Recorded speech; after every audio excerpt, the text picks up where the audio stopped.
It's the battle for Kernersville tonight. We're welcoming to Marty Stanley Stadium for a great matchup in 4A state football. The East Forsyth Eagles, one of the best teams in all of high school football in North Carolina. They take on the Glenn Bobcats, who desperately need a win to keep their playoff hopes alive. You talk about a dynamic matchup. This could all be on the line tonight.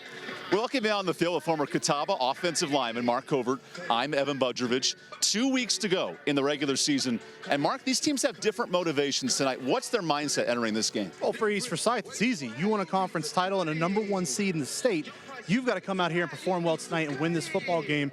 The flip side for Glenn, it's all about the playoffs. You come out of here with another loss tonight, your playoff hopes become very slim, and not a lot of optimism in that department. Let's introduce you to the third member of our team, Rebecca Fiorentina.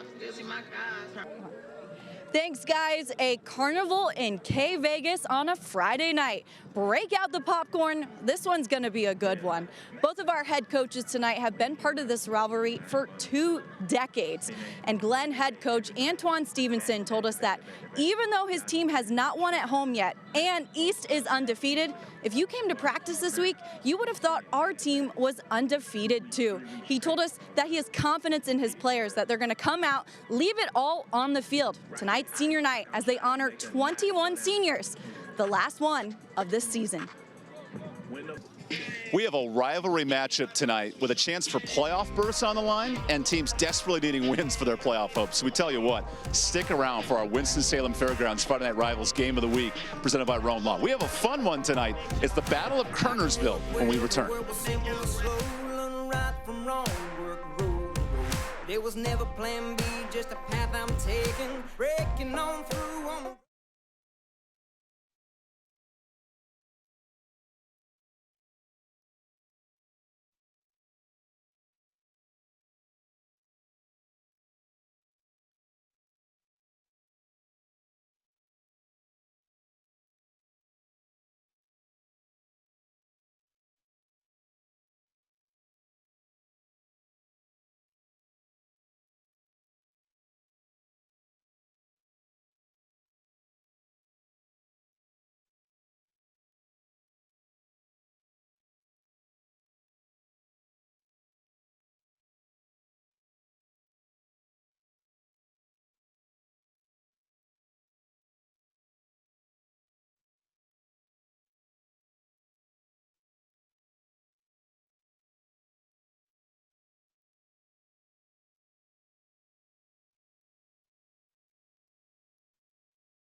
Plenty of history between these programs, East Forsyth and Glenn. It's the 41st meeting between the two tonight, and you're seeing the #1 team in North Carolina football, East Forsyth, coming to town. They want to sink the ship. That's the Glenn Bobcats hanging on for dear life, Mark. We noted the rivalry, we noted the desperation, but now in your keys to this matchup, how does the home team force turnovers tonight? Well, it's going to be about confusing East Forsyth as best you can. There are so many playmakers on this offense. They've got to execute properly and take advantage of the opportunities when they come their way. And they really lean into this home crowd. You got a home field advantage here tonight, really, in a game that means more to you than maybe even East Forsyth here tonight. Your playoffs are on the line here tonight. You had a carnival here at the school, a trick or trunk here as well. This crowd is rearing and ready to go.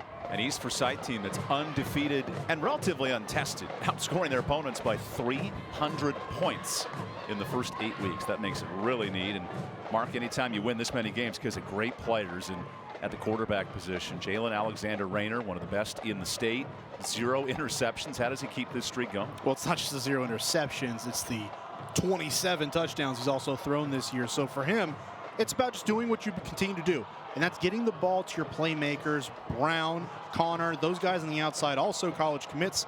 They're the guys that really get it going for this offense, and Rayner, the perfect engineer and driver of it as well. So Glenn won the kickoff. They declined to the second half. So the highest scoring team in 4A football, they'll get the ball first. A unique aspect to this rivalry matchup. East Forsyth and Glenn. It's the battle for Kernersville. And we are ready to roll here on Friday Night Rivals.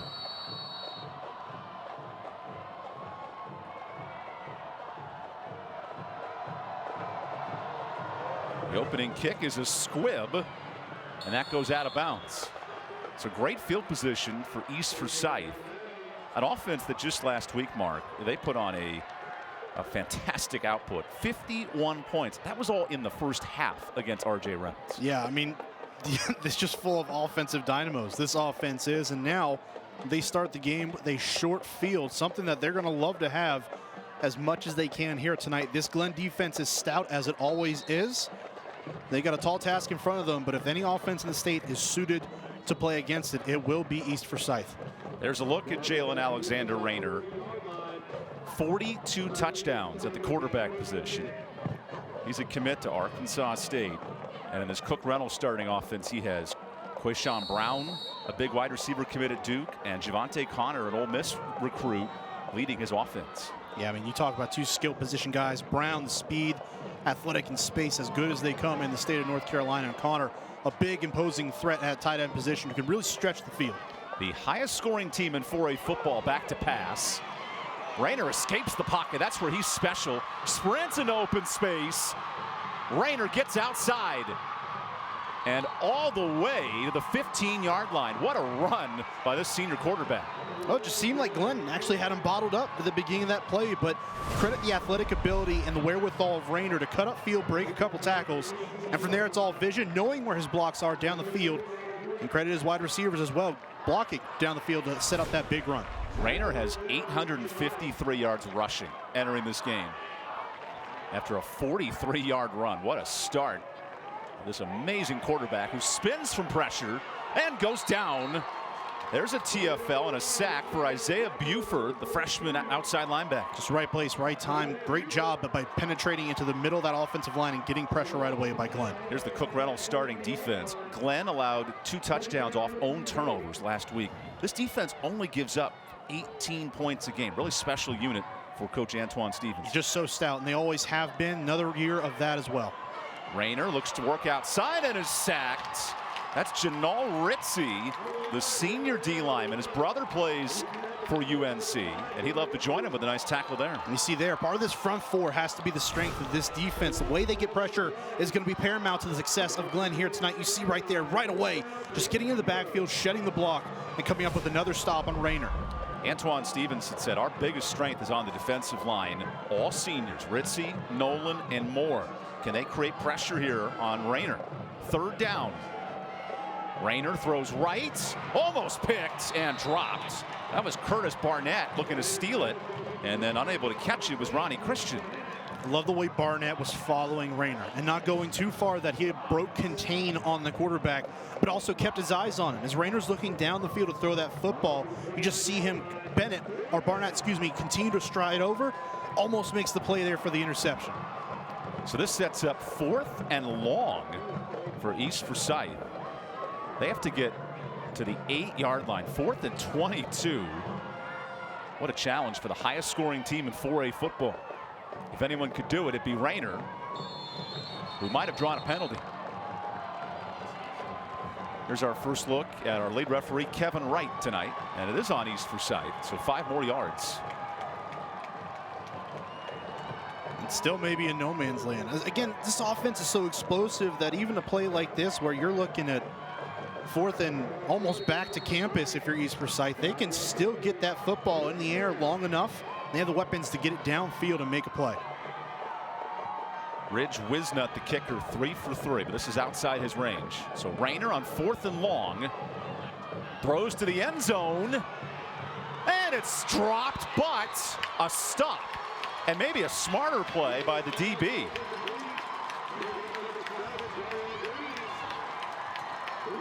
That's Gary on Green in coverage, and a great first drive for Glenn's defense. Just play the ball perfectly. You just got to drop back, and you're finding the end zone. If you're Glenn defensively, drop your DBs back. So they're covering into the end zone. They practically had to get there to pick up the first down, so a good job of understanding the down to distance and then playing the football as it was in the air. There's the home faithful for Glenn, and they know a team that needs a win to keep their playoff hopes alive. This is the type of start they wanted, kicking the ball off first to use their defense. And again, they had a short field, East Forsyth did, to work with the poor kickoff to start. They get the penalty, set them up at their own 45. So a short field there, but credit this Glenn defense for playing physical after that initial long run by Rayner. We have a delay of game on Glenn. I wonder how much of that's due to the celebration after the big stop. Lose track of the play clock. And that's a challenge, because as big a strength as that defense is for Glenn, the offensive side of the ball, they've had struggles. Going through the air, there have been times where they haven't been as consistent as they would like, and they have been in the past. It's been about that ground game, and they've got to make sure that they're staying on time and on target with their runs. A change at quarterback. Mario McClure gets the start.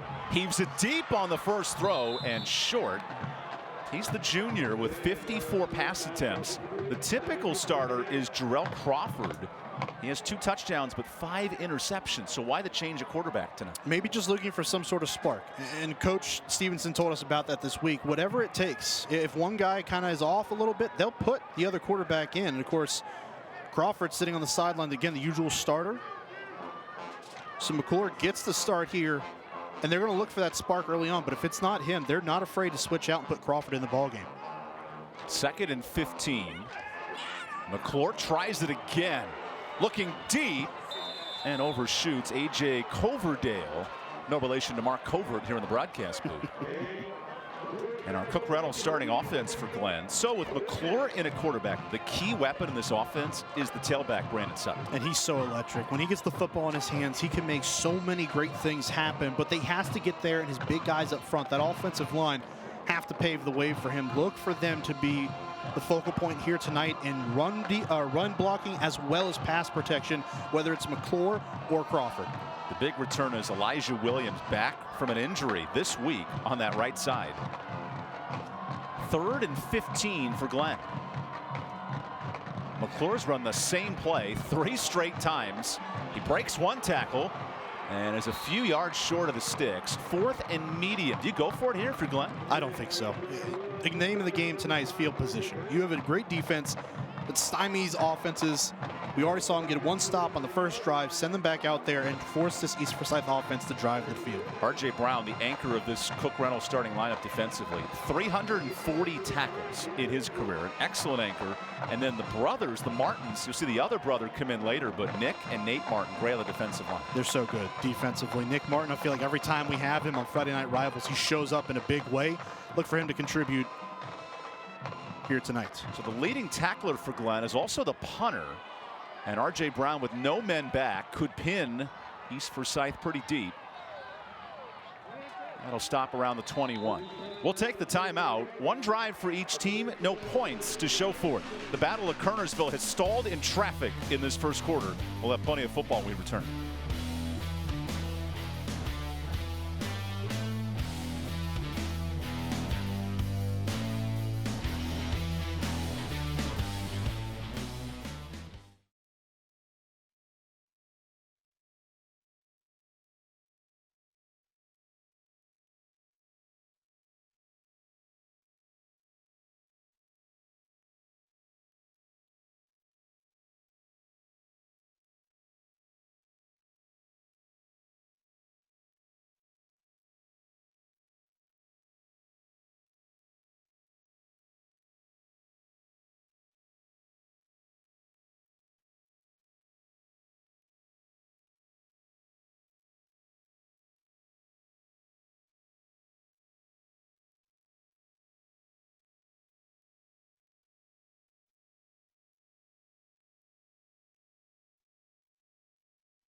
Closed captioning for tonight's game is being brought to you by Caring Hands. At Caring Hands Home Health, we understand that the happiness of your loved ones is important to their overall wellness.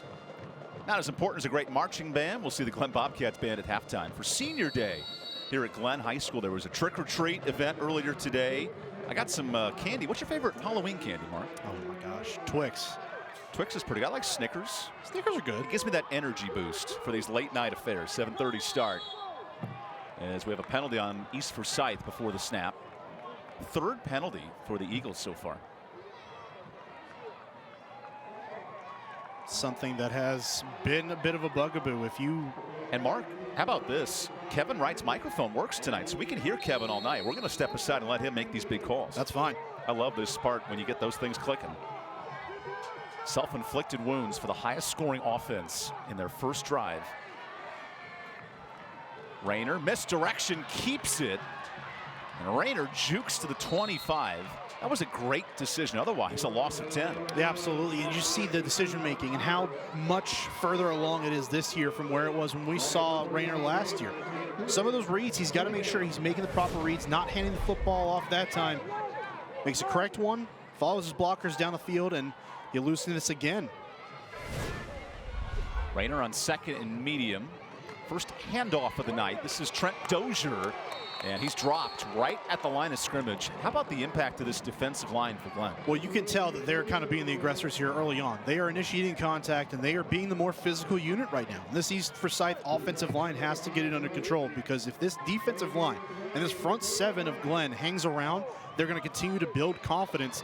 And as the strength of their team, they're going to give this offense fits as the night goes on. 34 sacks for this Glen defense. And on 3rd and 6, East Forsyth's been behind the chains all night. An offense that scored 50 points in 3 of their last 4 games. Here's a blitz. Rayner looks short, and a drop. That was Ronnie Christian, so 4th down. Well, that's an easy pass right there. Christian's got to come up with that football, plain and simple. He sits down in the zone. There's no one around. Good read by Rayner, and a good ball delivered as well. Christian has to haul that football in a crucial moment. And these are going to be plays that matter to East Forsyth tonight. When you've got those easy completions against this defense, you have to convert. That hit him right in the breadbasket, too. He entered this game with 16 catches. And we told you Jalen Rayner does it all for this football team. He's on to punt. That's a rarity for East Forsyth. 50 points a game on offense. And a very short punt at that, right at midfield. Great field position for the Glen Bobcats. By the way, if we're keeping track at home, that's 12 punts in 8 games for this offense. It's testament to how potent they are, how many points they put up, how well they move the football down the field. We asked Antoine Stevenson, the Glen head coach, what's the formula for an upset this week? And Rebecca mentioned in the open, they are practicing like a team that's undefeated, and they're sort of playing like it tonight for the 8th-year head coach here at Glen. Well, and that's the key for what we're looking at here tonight. You've got to believe that you can win this football game. And I think a lot of teams may have come into their game with East this year thinking, well, how much of a shot do we really have? Glen's got that confidence. There's a little bit of swagger along that sideline right now. A first down toss and breaking a couple of tackles. That's a nice run. So a short gain of 2 on the ground. And that's Tyree Burke, the wide receiver. He's a junior. And Jalen Caldwell as well.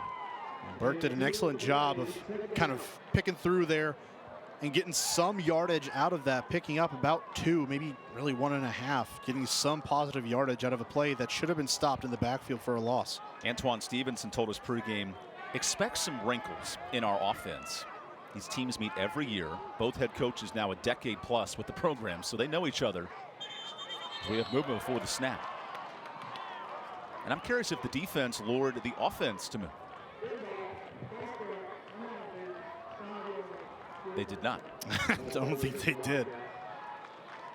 But wow, the penalties really on both sides have so many different meanings, because for East, it's one of those things where if you look at one of their bugaboos, one of the spots of concern for them this year, it's been penalties. 10 penalties last week in a 50-point win.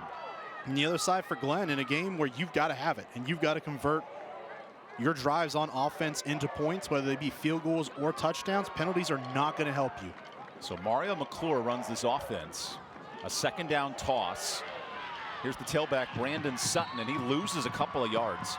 Great pursuit by this East Forsyth defense. Aaron Beal, the defensive coordinator, he's a two-time state champion on defense, and this team knows how to play. Well, and they're so fast along that defensive front as well. They're good at tracking the football and getting to it in a hurry. And it's not just one guy. They always all get there. There's multiple Eagles around the football when the ball carrier is being tackled, and that's just great team defense across the board for East Forsyth. Nick Martin and Christian Tyson, those two outside linebackers, the first on the stop. A defense that only allows 10 points a game, and it forced 10 turnovers. On 3rd and 12, McClure scrambles, throws to Burke, and he'll lose 4 more yards. So a drive that starts at midfield results in a 4th and 15. R.J. Brown was tracking that entire play the whole way across the field. He was watching Burke come in motion, and he was wide open on the swing route to the left side. He had him dead to right, stops that play, misses the first tackle, but holds Burks up just enough to allow some of his other teammates to get there, and then still comes in and makes the play. So instinctive at that linebacker spot, one of the very best at the linebacker position within the state. You know, the battle for field position, and here's the punter on. The do-it-all linebacker sends this high into the air. And it takes a bounce out of bounds. We'll take the timeout. Low-scoring first quarter in the battle for Kernersville.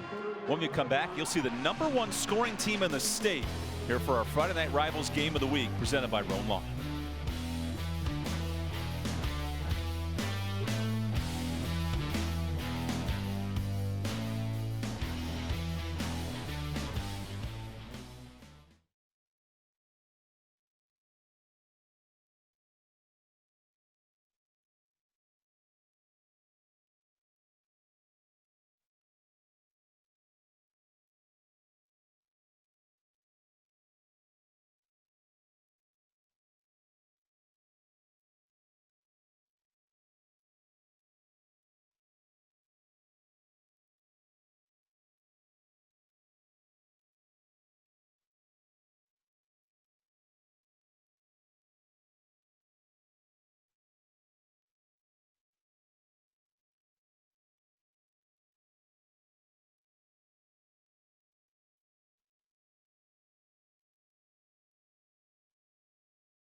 It's senior night here at Glenn High School, and a night of emotion. Two schools separated by 6 miles as East Forsyth throws outside, and a first down gain of 5. Dragging his defenders, Quayshawn Brown. He's the Duke commit at wide receiver, 5'9", but very shifty on the outside. Just really good in the open field. Really as good as probably anyone in the state when he gets that football in his hands and he's allowed the room to create. Just one of the very best at that spot out wide. Quayshawn Brown did not have a reception last week, but he has scored a touchdown in 5 of his last 6 games. As here's a big hole and a first down run for Trenton Dozier, who lowers the shoulder. I like the creativity and the way that play was also set up. Brown was actually flanked out to the left side again. They used him as a bit of a decoy out there to the side. Defense kind of followed him a little bit. It's had some pressure right there, and that's an easy run up the middle by Dozier. That's a Crescent Ford first down right at midfield. We entered this drive only 49 yards of offense in the first half of this quarter, and that came on 1 play. Rayner had a 43-yard run to start the game.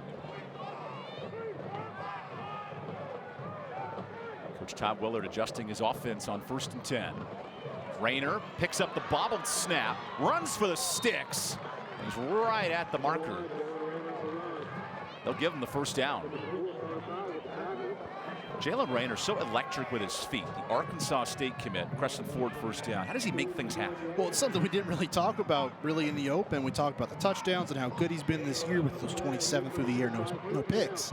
But running the football, he might be just as dangerous. He is fleet-footed at the quarterback position, knows how to work his way through traffic. Play action on 1st and 10. Rayner takes his shot, and the touchdown. There is a flag at midfield. This might be coming back. And it will. What a big call against East Forsyth. Man, oh man, a touchdown. Another one taken off the board. They've had several scoring plays taken back by penalties this year. You can add another one to the list. Otherwise, great play that time, and exactly what East Forsyth wanted offensively. Kind of flank Rayner out a little bit, allow him to move the pocket to the right, set up shop, and deliver a dime down the field to Brown. Quayshawn Brown has 9 touchdowns, but that's the big play explosiveness that he brings to this offense. East Forsyth entered this game 3,900 yards in the first 8 weeks. So on 1st and 20, Rayner keeps, slips, and he goes down. That's Janal Ritzy with his 2nd tackle for loss. I gotta tell you, I don't know why he stopped. It looked like he hit a clear hole to run through, at least from up here in the booth, and he just hesitated. And that's not something you can do against Glenn. You've got to be full force, getting down the field in a hurry. But even there, he goes backwards and he loses yardage. Offensive coordinator Chris Vaughn, he wanted Rayner to be more of a dual threat, throwing and passing. He's become more of a running threat tonight. We haven't seen as much as the throwing from Rayner. Well, that's where they've got to seem to pick it up. As there's another flag. So another 15-yard penalty, and all of a sudden, East Forsyth has to get to the 41-yard line of Glenn to move the chains. It's the self-inflicted wounds. And think about also what this does for the complexion of the game at this point. We talked about field position already. They're backed up inside the 30 where they started this drive almost right where they're at anyways. Mark, it's 2nd and 44. What playbook do you have here on 2nd and long? Throw it deep. Rayner throws it middle and dropped. That was Amarian Holland, the senior receiver. That's the 3rd time East Forsyth dropped a football. Well, if there is an area where you want to see and test this offense, it's going to be outside of Connor and Brown. Holland, Christian, those guys can catch the football, but they are not as consistent as the other two. And they have the opportunity to make that play. They've got to make it, especially here tonight where you have so much room to work with in the middle of the field. Glenn has won the down markers tonight. 3rd and 44. Highest scoring team in the state, yet to get many first downs. Rayner slings it. Whoa, contact and a foul. Now that's a penalty you cannot make defensively. LaRon Gaddy commits the PI. That's a bad play. And that's a ball that Connor may come down with, but you're initiating that contact way too soon, well before the play.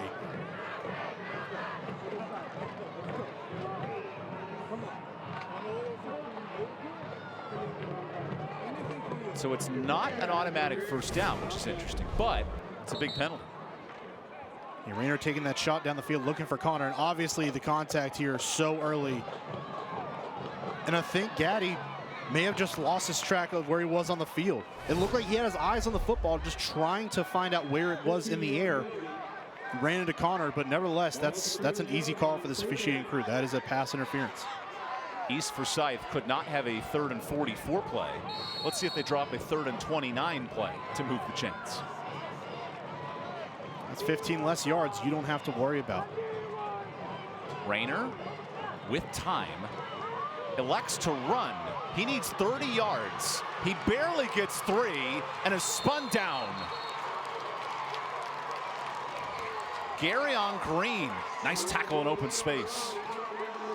Rayner just taking off and trying to get as many yards as he can there. This defense keeping an eye on him and spying him the entire play, making sure you had at least one guy tracking him, especially if he starts to step up like he does there. They've got to make that play in the open field, and they do. Great job rallying to the football and bringing Rayner down for a short gain on 3rd and about back to East Forsyth. Now, Glenn is the reigning league champions here in this 4A conference. They understand how to win. A team that hasn't had a lot of success this year at home, but boy, they're showing it in the first quarter. As Rayner sends a low kick to the 30, and we have Rebecca Fiorentina with more on Jalen Rayner. Yeah, guys, well, like most athletes, senior quarterback Jalen Alexander Rayner grew up playing multiple sports, including soccer. But for guys, soccer and football are during the same season. So his 8th grade year, he actually took off from playing football and played soccer, ran cross country, and played tennis that year instead of football. He told me it helped him later as a quarterback to be more aware in the pocket, to move in and think on his feet quickly. And he said if he wasn't playing football right now, he'd definitely be playing soccer, and another reason why he's comfortable punting the football. Guys? Rebecca, great point. Reminds me of Josh Rosen, who was an all-state tennis champion at UCLA and then eventually in the NFL. Rayner has that similar two-sport ability. As Glenn goes back to work, McClure slings it outside. And breaking a tackle, look at Burke go to work. East Forsyth territory. How about the elusiveness of Burke now? Quick pass over the middle, uses blockers and the power to break some tackles, get it outside, and follow a convoy down the field. That's a crescent forward first down, and a nice gain here on the screen. Just looking, getting his eyes down the field, following those guys down the field, picking up big yards. That's exactly what this Glenn offense needed, to get out in front of it, get into plus territory. Fresh set of downs. McClure down the sideline, knocked away. Good coverage. Matthew joins the free safety. Excellent coverage. Dragging that ball down the field. Joins sought the entire way and got in between Coverdale, excuse me, and breaks that pass up. It's an excellent play from the safety position of finding the football and going and breaking it up. There's Todd Willard, two-time state champion head coach, and he knows his team cannot overlook this rivalry. He said, screw the records when these teams made. It is 0-0. Two schools separated by 6 miles. Haven't we heard that all week, though? I mean, this is one of those rivalries where everyone knows each other. You go to school together growing up, and then all of a sudden you're at opposite high schools where this rivalry means just as much as any other game on your schedule. Timeout call by Glenn to talk this over. Back-to-back drives for the Bobcats in plus territory. How do they execute better on this drive? The offensive line has to get this running game going. We talked about Brandon Sutton and how good he is when you can get him room to work with. They've got to get that part of their offense going. Him, Xavier Fenner, as well as even when McClure and Crawford take off running, whichever quarterback's in the game, that rushing offense has to be prolific and keep that offense of East Forsyth on the sideline as long as they can. Glenn entered this game off a 21-0 loss. It's one of their worst performances of the year in the eyes of Antoine Stevens, and he's wearing the orange beanie tonight as the head coach. But he knows his team has to play better to hang around, because in 8 games this year, East Forsyth's had 0 one-possession games. And that's crazy. That's not exactly Glenn football as we've come to know it. And I know Coach Stevenson knows that as well. But like you said tonight, you throw the records out the window when you play games like this against your heated rival, against guys that you know growing up. That record means next to nothing. You're playing for pride at this point and a spot in the playoffs. 2nd and 10. McClure blitzed, and he's dragged down. R.J. Brown with the sack. And there were bodies all over the place in the backfield. Well, if it wasn't going to be him, it was going to be one of his Eagle teammates. That defense swarmed to the football, overloaded the offensive line on its right side. And that time, McClure had no chance but to hang on to that football and take the sack. East Forsyth can get after the quarterback. 29 sacks this year. You see right there is actually pressure on the opposite side as well. Derek Richardson applying that pressure and causing McClure to step outside. On 3rd and 19, McClure's pass is knocked away. It was a nice hit by Isaiah Kimbrough, whose dad is the sheriff of Forsyth County, and he put on a hard hit there. Really well timed hit too. He kind of sat there and waited on the football to get there and then took off as soon as he saw it. Great break and great understanding, because if he gets there too early, that draws a PI and this drive stays alive. Something tells me Isaiah learned the rules from his pops growing up. It's got to be disciplined, right? Son of a sheriff, you've got to be disciplined in what you're doing. I'm sure there's plenty of that. East Forsyth and Glenn, 2 schools separated by 6 miles, and if that. These kids know each other so well. As our 3rd punt for Glenn tonight. Neither have been elusive, but it does go inside the 20. What if I had told you the highest scoring team in high school football in North Carolina has 3 punts and only 2 first downs tonight? I'll tell you you're lying. More than likely than not, you're lying. Because, Mark, the way you teed this up in the open, you called this a must-win, a do-or-die for Glenn. They've lived up to the billing. Well, it is. It is a do-or-die moment for them, because if you come out of here and you don't win this football game here tonight, your playoff chances are slim to none, realistically, in the eyes of everyone that makes that decision. So you've got to put on not just a good performance, but come out of here with a win at home. Jalen Rayner on first down. Slings a completion, and a big one for Quayshawn Brown, who slips out to the 35. That's a gain of 16. So electric, catching the football and trying to make a play, getting open space that time. Realizes he tried to cut back across the field to the right, that there wasn't much there. Smartly gets upfield and picks up as many yards as he can. Watch him just make this cut and just get upfield.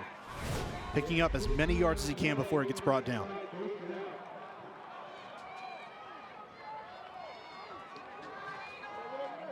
Rayner hands it off to Dozier. Gets outside, and Dozier has a first down. First effective running play for East Forsyth. Really to a true running back that time. Dozier just exploiting the defense to the outside. Good blocking on the perimeter by his skill guys. Allowed him to have a lot of room to work with. Get a solid run on first down. It moves the sticks. That's a Crescent Ford first down. We have not had many of those tonight. And that's where kind of where the offense needs to come from for East. They've got to dominate up front, impose their will, get the running game going to set up those downfield shots. When we come back, the second quarter. Defense, the name of the game through 12 minutes. We'll see if the offenses respond when we come back. Glenn and East Forsyth in a scoreless matchup.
Welcome back to Martin Stanley Stadium. Tonight, closed captioning for this game is being brought to you by Caring Hands at Caring Hands Home Health. We do our best to make your loved ones feel like they're being taken care of by our family.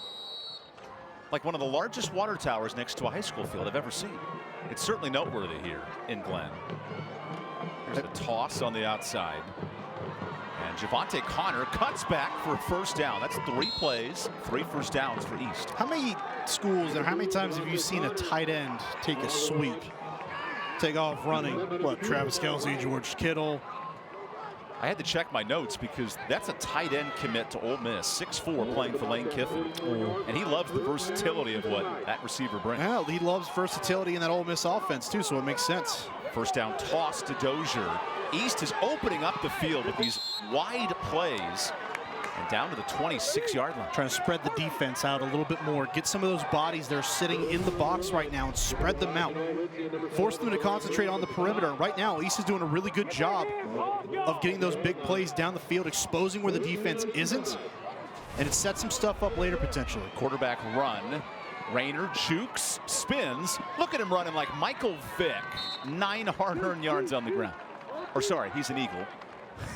Not a Falcon. Oh, but Michael Vick was a Falcon at one point. Great point. You could argue his best years with the Eagles. Anyways, beyond the point, great run by Rayner again. We've seen a couple of the times now where he's been able to pick his way down the field. That time followed his blockers, made the right read, and burst through the hole to pick up a great gain on first down. East Forsyth averaging 13 yards a play on this drive after going scoreless in the first quarter for only the second game this year. Well, think about how many guys have also touched the football in this drive as well. Rayner touches it off the ground, sneaks outside, breaks a tackle. Rayner dives inside the 5, and the quarterback's doing it all. It's been the ground game supported by Jalen Rayner so far here tonight, and for the first time, it seems like the East Forsyth offense has arrived. The spin right there, the power, and then the dive to finish the run off inside the 5-yard line. This will force a timeout from Glenn. What have you noticed from East Forsyth coming out of this quarter break offensively? Well, it hasn't just been the quarter, but it's been the drive. Getting the ball to different guys around the field. Connor's been involved. Dozier's had a couple runs. Of course, we've seen Rayner. But we've even seen different formations.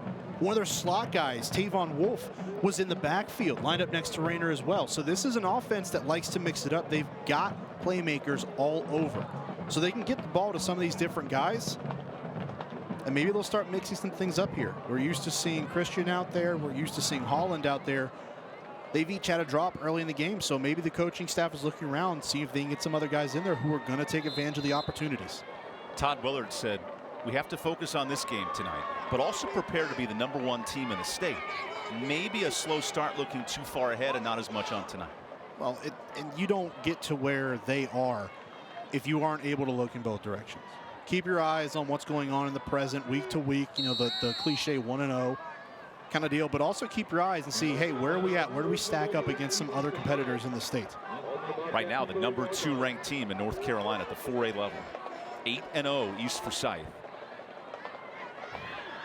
First and goal, Rayner scoops it off the ground, calls his own number, and with a lot of flags and penalties and helmets falling off, this play might go everywhere. Might be coming back, too. Well, the helmet of the man who made the tackle came off. Now he puts it back on. That's Carter Powell, the junior safety.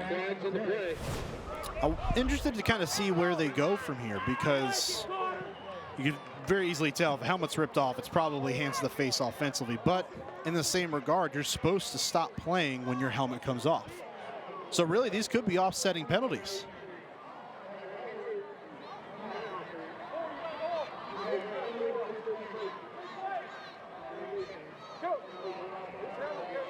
You called it, Mark. Offsetting penalties. It's a really good call by this officiating crew, catching that and remembering.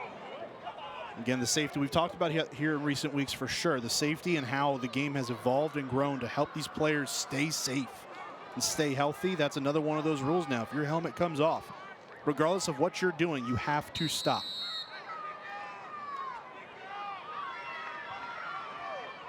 East Forsyth averages 40 points a game. They sit in the red zone on first and goal.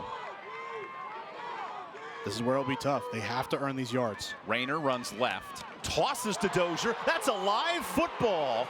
East Forsyth catches a break.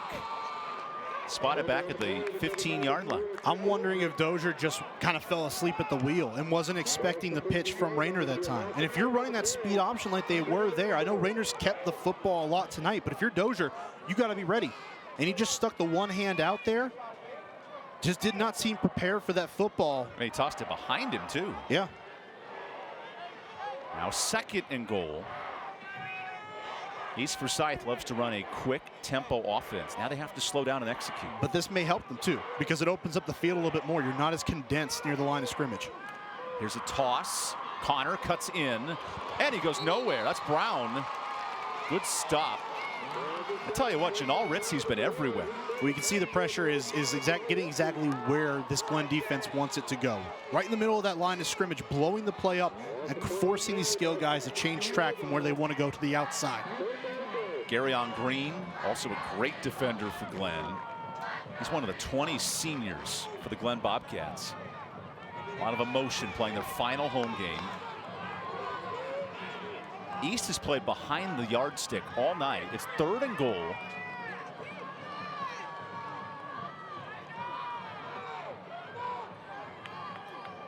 Rayner catches a low snap. Escapes. Throws. And intercepted. It's Green.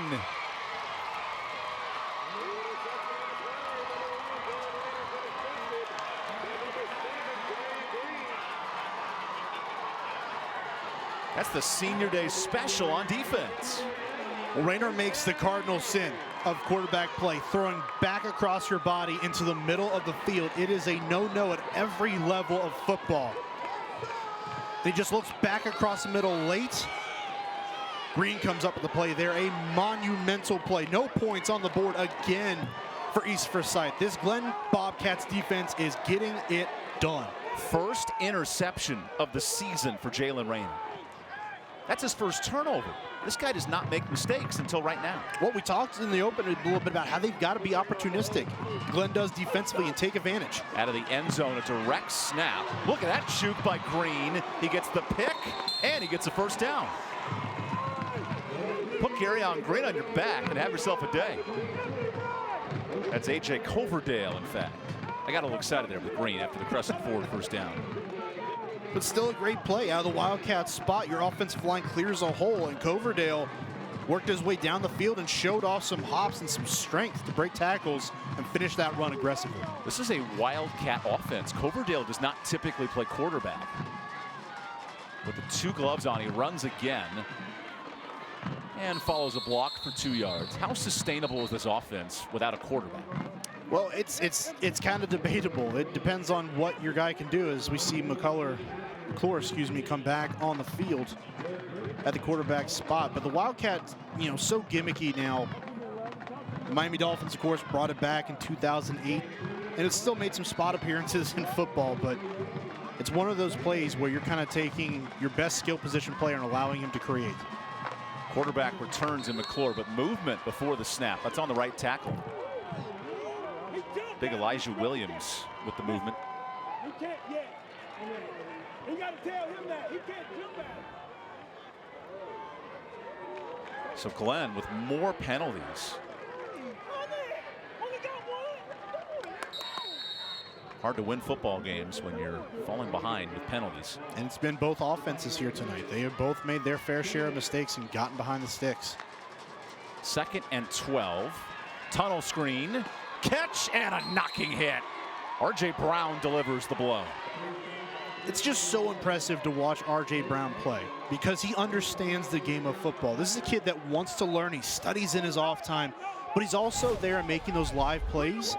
Just see him right here. He knows where that ball is going, tracks the quarterback, finds where he's going with the football, and delivers a huge hit on Caldwell. R.J. Brown, he's got a thundering right shoulder. I mean, you don't have 339 career tackles coming into this game because you don't know what's going on in a football field. It's not just finding the running back and making the play. It's understanding how plays work and how offenses operate, and you can find your spots. And for more on this home atmosphere and this home crowd, let's talk to Rebecca Fiorentino. Rebecca? Well, over here on the home side of the bench and being in with the guys on the sidelines as well. 0-0 game, you expect it to not be as exciting. Well, after that interception, understandably so, a lot of excitement, electric here on the sideline. But something that Coach Antoine Stevenson told us before the game is these guys don't hang their heads. Whatever the score is, whether they may be losing, the score is tied or winning, these guys don't hang their heads. And he told us before the game this week that their key to win the game is to win a turnover battle. Just got one right there. That interception is big because if you fall behind the East Forsyth, they have an ability to blow teams out. And to Rebecca's point, when you're playing on senior day, Glenn has not won a football game at home, which is unheard of for Glenn football. That's the type of play you need. Well, and it could be argued really that a 0-0 ball game is exactly where they want to be right now. If you're falling behind, like you said, Evan, with this East Forsyth team and the way that they can score points in bunches, you want 0 points on the board, and your offense hasn't been able to generate much, but your defense has been alive. 3rd and 8. McClure pump fakes. But he held on. No, he could not. Oh, no, Tyree Burke nearly had it. That sets up 4th down. So, It's going to be hard to see an angle there just where he's positioned. well, we lost him kind of amongst the bodies along the sideline. Some of his teammates just standing there, and you couldn't really see it from our point of view, but that's a tough play to make. Really give McClure credit there because he put that football where only... Oh, okay, it did hit the ground. But he put that football where only his guy could go in and get it. It's a great position by the sideline cam op, too. He's in a great spot. Punting unit returns, 5th punt for Glenn. Maybe his best of the night. Returnable here and fumbled. But held on by East Forsyth. Mark, this is an uncharacteristic performance. We'll talk about it when we come back. Our Winston-Salem Fairgrounds Friday Night Rivals Game of the Week presented by Roan Law returns when we come back.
The story of tonight's football game is the lack of offense. These clubs are 0 for 8 combined on 3rd down. It's been for both teams tonight.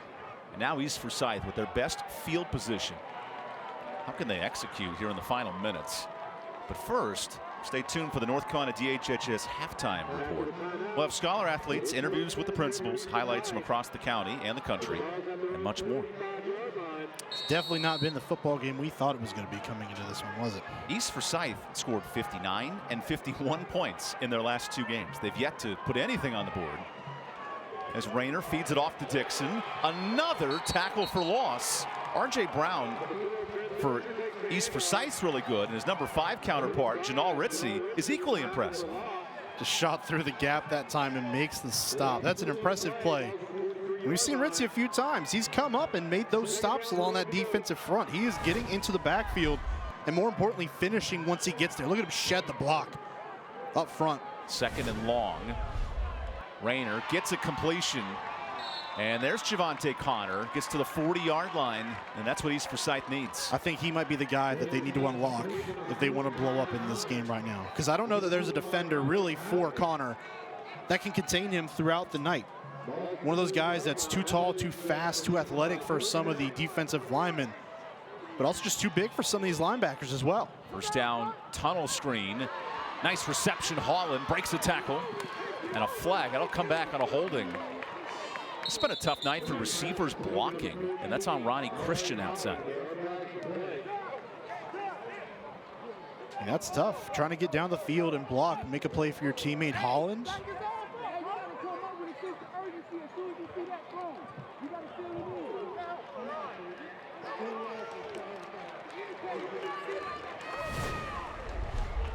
Take us through this holding, Mark. So right here, right at the front of your screen. That's not a hold. I don't see a hold there. I mean, Christian stays in front of his guy. Hands are inside. I don't know about that one. Sets up a 1st and long. They actually reset the chains because of the penalty. You negate the 1st down. Jalen Rayner has 1 big completion tonight. Otherwise, it's underneath throws. So he keeps it. Pulling guard. Rayner gets a block. And he's down to the 20. That's a hard-earned 20 yards for the Arkansas State commit. Well, they have all been hard-earned yards. I was just thinking that too, Evan. All these yards that this offense has had to get tonight have been hard-earned because this defense has not given them much of anything to work with clearly. So they've had to work. They've had to execute at a high level. In these last 2 drives, including this one, they've done just that so far. Dozier gets the football, bounces outside, and a gain of 4. So the running game starts to pick up now. That's where it needs to start. This offense getting those yards on the ground, whether it comes on the sweeps, base runs, quarterback keepers, read option, whatever it is. They need to find the wrinkles that work against this defense. And right now it seems to be those plays where they're getting on the perimeter. 2nd and 6. A 3rd trip to the red zone for East Forsyth. And no points to show for it. The highest scoring team in the state still searching for that opening touchdown.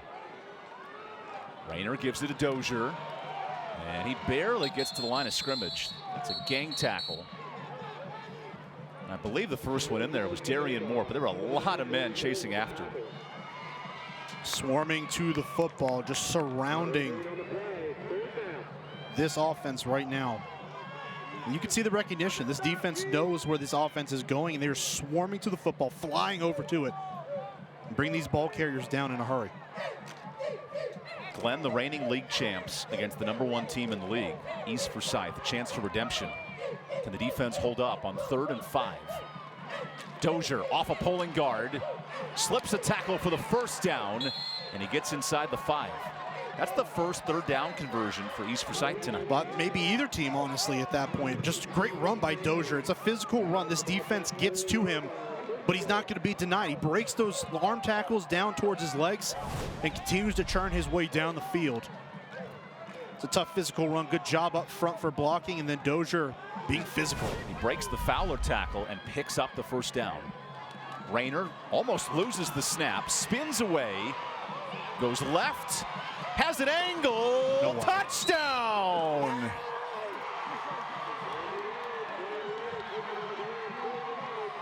Jalen Rayner is electric on the Riddle Tractor touchdown. Are you kidding me? Are you kidding me? He fumbled the ball for about the first 2nd to 2 seconds of that play, picks it up and makes absolutely nothing into the first points of the night for the Eagles of East Forsyth. Goes for 2. Rayner throws. It's dropped. And no good on the conversion. That's a Riddle Tractor touchdown. Riddle Tractor making tall grass short. An 8-play drive executed. 55 yards of brilliance by Jalen Rayner. His 43rd touchdown of the year.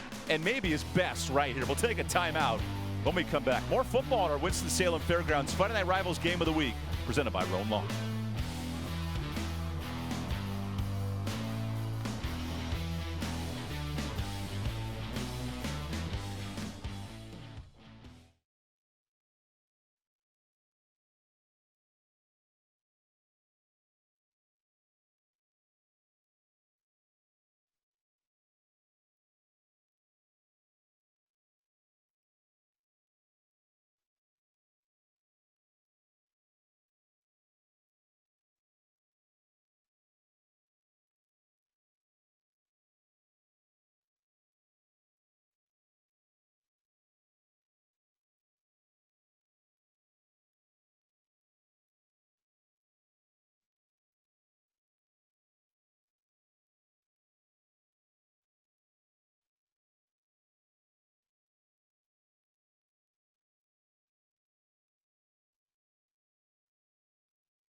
Stay tuned for the North Carolina DHHS halftime report of this week's Scholar Athletes. Interviews with the principals, highlights from across the country, and that play included, and more. Jalen Rayner, Arkansas State commit. That is a fun quarterback to watch. And Todd Willard is head coach. He understands the talent he has at that quarterback position. I'm sure the Red Wolves out there at Arkansas State are also licking their chops seeing his play. Kick comes out to the 30-yard line. And Glenn gets a nice run down the sideline out to nearly midfield. That's the type of return you need from Adam Alexander, the junior receiver. Like him going inside and then breaking back out to the sideline. Just good vision, finding where his lanes were. Didn't see the inside, able to bounce it back outside and pick up a good return now as the first half starting to come to an end. This offense had to have good field position to start, shorten the field, and they've got just that. McClure remains in at quarterback, throws a quick out to Tyree Burke, and he barely gets 1 yard. Nice tackle by Nigel Gay, the cornerback. Very good in open space. Only has 16 tackles coming into this game, but a very sound cover corner as well. Able to make up ground quickly if he misses on anything and finds a way to bat the ball down once he gets to it. Final 3 minutes of this first half. One scoring drive. McClure works out of the gun. He's got an open man, but missed him. No flag, but certainly had a chance to take a shot there with Kamari Shell. He was looking for Shell, but he actually may have had a man, Adam Alexander, running right beside him. That was wide open down the field. Shell may have been covered a little bit better underneath. That's a tough throw if you're going to make it over the top, but Alexander just to the left of him working that East Forsyth sideline had a lot more room to work with. Alexander exits the game after that play. And Mario McClure, who only has 22 completions this year, he will need to execute in the air against a great East Forsyth defense, allowing just 37 points in conference play. On 3rd and 9, a screen to Burke. Slips a tackle. Burke is tripped up short. And East Forsyth gets the stop. I'm wondering if maybe he keeps his feet there if R.J. Brown doesn't come over the top and hit him to end that play. Because we've seen Burke break some tackles. He has good strength even for his build. And he's long enough if he gets a couple more steps in to reach for that first down marker. R.J. Brown may have saved a first down. So Glenn elects to go for it on 4th down, but confusion for the offense. These receivers are all figuring out the formation here before the snap. Play clock to 10. McClure on 4th down, runs it, has a nice hole, and the first down. He's leveled on the play, but a flag in the backfield. That was Derek Richardson on the hit, but a holding brings this call back. May explain why there was a hold or run through that time for McClure. He did a really nice job finishing off that run, bulldozing over a defender and picking up the first, but I think this is going to be an easy decision now with the penalty to punt this football away. If you came for special teams, this is the place for you tonight. Punting aplenty in this inner city matchup. Yeah, you could have thought right now that we'd be on Amazon Prime, not Friday Night Rivals. The amount of special teams play we've had here. Hey, Prime Day was last week. The late fall Prime Day. Yes, it was. High snap and booted away. No one back deep to receive for East Forsyth. That's intentional as this ball takes a nice roll all the way to the 13-yard line. So that'll flip the field for nearly 45 yards, and that's what you want to see from the punting unit. Say somewhere Pat McAfee's smiling, right? And those long punts off down the field, and a good roll on the back end of it too helps out. But now with 3 timeouts left, we get to see what this East offense can do. Finally breaking through. Does it kind of take some of that pressure off their shoulders? Allow them to operate a little more freely? Because as much as we talked about the Glenn defense and all the good they've done, this East Forsyth defense has done their part of the job as well. First down throw. Instead, Rayner runs. Now he slings it for a catch. Oh no, ruled incomplete. Targeting Q Brown. Well, Q came real close to bringing that one down, didn't he? I thought he got it. Breaks it outside. No, he's out of bounds. No, I was wrong. Good call by the official, working Line the sideline. judge all over it. Yep. That's a good call. Working the sideline, almost a heck of a play between Rayner and Brown. The latest of many between the two. It's been a tough night for the center, Xavier Crawford. A lot of low snaps for the quarterback. Here on 2nd down, a beauty into his belly. Takes the read option. And he breaks it up the sideline. Rayner with electric speed cuts inside. Look at those moves to the 45. So now you have 3 timeouts left and you're in plus territory. I mean, just like that, Rayner makes another play with his feet on the ground. A great snap, as you had mentioned, Evan. Some of those troubles here tonight, but this time Rayner breaks it outside. From there, it's all number 1 in white. I mean, he has the athleticism, the speed. 34-yard run. Now Rayner breaks the pocket. How does he get out of this pressure? Rayner actually gains yardage, and he picks up 6, where he should have lost 6. I don't get it. How is he so elusive? When you have a great feel for the pocket and where it's at and how it's moving and how it's shaping and where you're getting that pressure from, you can step up, step around, shuffle, scramble, whatever you need to do to get out of it. And you can see that's a natural born talent. At the quarterback position, you have to have a feel for the pocket. And Jalen Alexander Rayner has just that. This senior quarterback, he took over in the spring of 21, a 19-2 record, knows how to win football games, and that's the intangibles that gave a lot of confidence to his head coach, Todd Willard. And you know, we can talk about the physical attributes as much as we want. And of course, when you are talking about scouts, him being an Arkansas State commit right now, the scouts will look at the physical attributes, they'll look at the numbers, but there are intangibles that go into that as well. And it's not just being a leader that matters, but at the quarterback spot, you need to know how to win football games. And Rayner knows how to win football games, whether they are wide open blowouts, tight games late. He has seen it all, he has done it all, and he's led his team through it all. And that was what has led him to having so much attention at the next level. And Rebecca, more on Rayner? As mentioned, the intangibles, and talking with Coach Todd this week, he said when you have one of your top players and as a quarterback be one of the hardest working guys in the weight room, that's great. He's that guy, because a lot of the times the quarterbacks may not necessarily be weight room guys, but he's coachable, like you guys mentioned. You don't have to ask him twice. He's a yes sir, no sir type of guy. And that filters down to the other guys on the team. We have a penalty here before the snap. Todd Willard very frustrated with his team's performance tonight. This is a club that looks to secure a home bye in a home playoff game in the first round, maybe host all the way through the state. But penalties like this are not what you want to see. Well, and when you get later in those stages of the playoffs, you're going to have the best teams playing against you, whether you are on the road or at home. And you can't commit penalties like that, mental mistakes. Handoff here. And that's a nice run for Dozier. He gets about 6. And a timeout East Forsyth uses.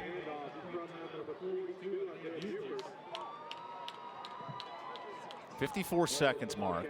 You're about 10 yards outside of field goal range. What's the battle plan here for East Forsyth? We've got to put the football in the air. If I'm looking at it, you have that one timeout left. You want to conserve it. But put the football in the air, because it's a twofold thing. You've got the weapons you can throw the ball down to. That's great. But more importantly, if the play breaks down and no one's there, we've already seen Rayner extend plays. Not just extend plays, make plays with his feet, get yards down the field. So at least in that way, he's got 2 yards to get that first down. To move the sticks, he can at least pick up those 2 yards if he needs to. And Rayner has 135 yards rushing tonight. That's his best attribute in this game. So far it has been. Usually we're so used to him sitting back in the pocket. Coach Willard told us that that's something that he's felt more comfortable with this year as well. Just sitting back in the pocket, because those guys up in front of him, that offensive line, has done an excellent job of giving him time to throw, step into those throws. But tonight, the script has flipped. Now it's been about the ground game, and it starts with him. 3rd and 3. Rayner slings a pick. Robert Jordan down the sideline, and a second interception of the season for a quarterback who had not thrown a pick all year. He has 2 big mistakes tonight. And that is a careless play that time by Jalen Rayner. Look at him just casually go out to the side, and he thinks he has an easy throw right there. Never sees the defender sitting underneath, just watching him the entire way across. That was one heck of a play down the field by Robert Jordan. Just watch him follow here. Rayner makes the throw outside. He's looking for Connor. The pick and then the return. And now, just like that, talking about this offense for East Forsyth getting points on the board before the half. Now Glenn has an opportunity in plus territory. Offensive coordinator and head coach Antoine Stevenson with his best field position as McClure throws outside. Here's Burke breaking a tackle. Burke nearly slips, and he's punched to the 19-yard line. That's a gain of 17. Just a really nice setup there. Now they've got to get moving with 37 seconds left. That clock stops to set the ball. It's a Crescent Ford first down. No timeouts left for Glenn. Have to move quickly here. 30 seconds in the half. McClure pump fakes, and he's sacked. You can't take that there with 20 seconds. Tick, tick, tick, tick, tick.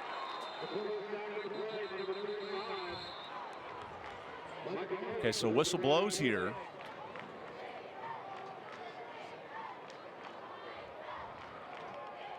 And the officials are talking at midfield. Lead referee Kevin Wright has a big call coming up.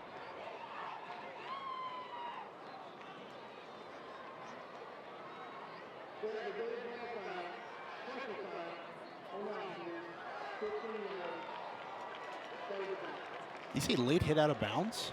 Yeah, personal foul against Glenn. That's a big penalty. Because now you put yourself out of field goal range and you don't have a timeout. Well, absolutely. And you're trying to work your way down the field. And that takes away all the momentum you had from that catch and run by Burke. Also, Glenn did not have enough players on the field. So Antoine Stevenson, he's barking out orders. In comes Adam Alexander, the junior receiver. And the clock begins to run. East Forsyth brings the blitz. This is a deep shot. Intercepted, but not in bounds. Heck of a play by Matthew Joins. And with 8 seconds left, this is the last play of the half, you would think, for Glenn. Well, you know the football is going to go into the end zone here. That's where the football has to go. Oh, that's a catch. That's an interception. Well, that's a missed call by this officiating crew. It kind of looked like Joins was working that sideline and may have gotten those knees down in bounds. And from our angle there, it sure looked like he did. That would have been, if it stood, the 10th interception for East Forsyth this year. Boy, self-inflicted wounds have been the story this first half. Both teams with big mistakes. Exactly, on both sides. East Forsyth has continued to shoot itself in the foot offensively, just allowing them to get pushed back by their own mental mistakes. And then for Glenn, which honestly may be more paramount because East Forsyth can overcome those mistakes. Glenn's not built to do that. They run the football. They're physical up front on both sides of the football. So them having those self-inflicted wounds and the penalties, that hurts them even more because they're just not built to overcome that adversity. Glenn is 3-5 on the year, but how about this odd fact? They've yet to win a home game, and this is the final home night, senior night here at Glenn High School, facing their nearby in-county, in-city rival. And it comes down to what could be the final play of the first half. McClure with all the options at the top of the field here. Third down screen. That's Coverdale with 4 seconds. Get out of bounds. Get out of bounds. And the clock stops with just under a second at the 11-yard line. Man, oh man. Antoine Stevenson probably is having a heart attack on the sideline. I like the play call. A quick screen. You have all the defenders. There were 3 Eagles sitting at the 5-yard line just waiting for a deep shot. Take advantage of the lack of guys up front. Coverdale does a good job of getting downfield, following his blockers, and then picking up as many yards as he can before getting knocked out of bounds. Here's Jashad McBride, the sophomore kicker, attempting a 28-yard field goal. Good snap. McBride sneaks it through the block, but sends it left. And a missed field goal ends the first half. Low-scoring football game, Mark, and a missed opportunity there for the home squad. Man, I thought that was going to be blocked by R.J. Brown. He came straight through there and just missed. I mean, just missed, and it may be because the ball went so far back across him, he was already past it. He was angling that as if it was a straight-on kick. But no harm, no foul. It goes wide left. And East Forsyth is surviving right now. That would have been the first field goal of the year for Glenn. Not able to convert it, of course, and now in a 6-0 game at halftime. It does make you wonder, can Glenn weather the storm as East Forsyth is mounting with a 6-0 lead? We go down to Rebecca Fiorentina with the head coach, Todd Willett.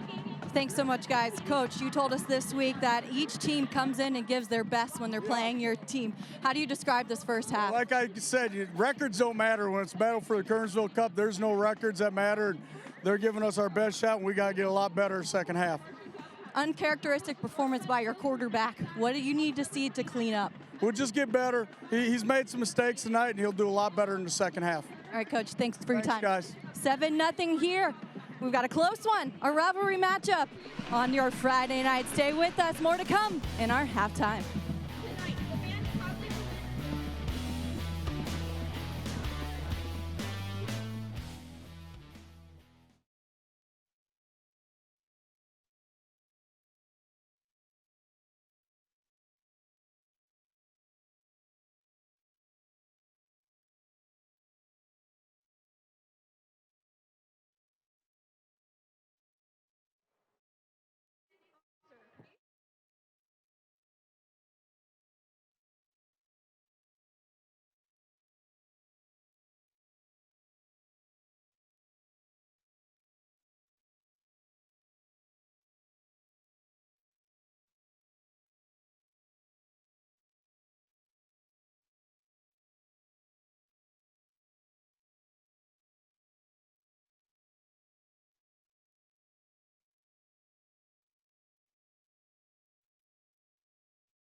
Throughout the 2022 Carolina Classic Fair Friday Night Rivals season, Bojangles will recognize an exceptional senior student athlete from each participating school with a plaque presentation prior to each game.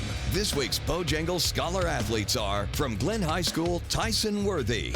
Glenn High School's Tyson Worthy is the captain of the football team and runs varsity track. He's on the National Honor Society, was a junior marshal, and currently holds a 4.313 GPA. To serve his community, Tyson volunteers his time at JDL Fast Track, participates in local food and clothing drives, and participates in his church community service.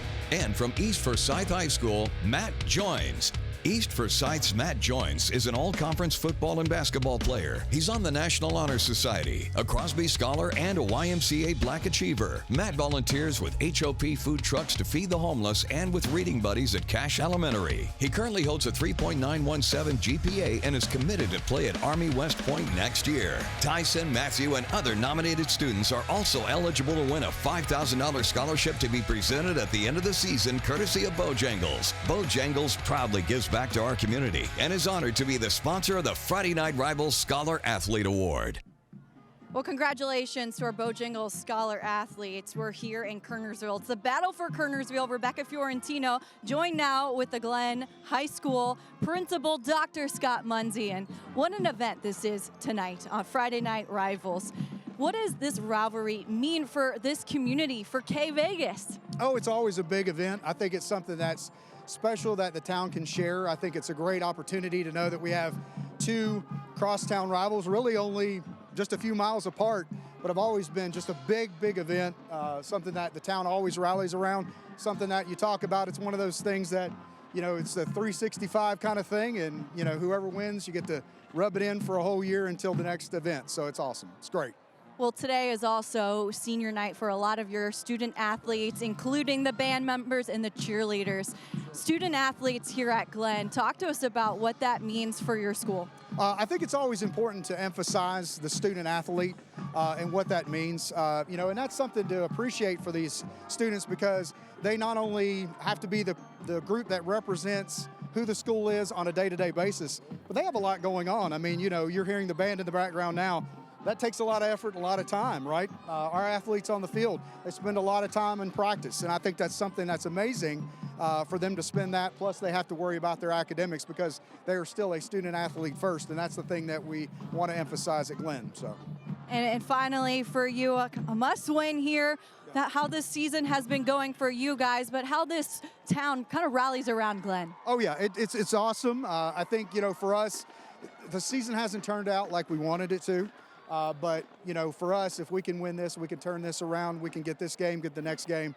Might have a chance, you never know, but it's going to be awesome. So we're hoping, with the score as it is now, we definitely have a whole half to make up. We're excited about it. So. Well, that's Dr. Scott Munsey. Thank you so much for your time. We appreciate it. Absolutely. Thank you. Appreciate you guys being out here. On the other side, we'll hear from Rusty Hall, the principal for East Forsyth. Stay with us. We're back after the break.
Welcome back to the NCDHHS Halftime Report. We're in K Vegas, the battle for Kernersville, where all records thrown out the window when these two schools play each other, Glenn and East Forsyth. I'm Rebecca Fiorentino, now joined with the principal for East Forsyth, Rusty Hall. And having this rivalry between Glenn and East Forsyth right here in Kernersville, what value does that bring to this town?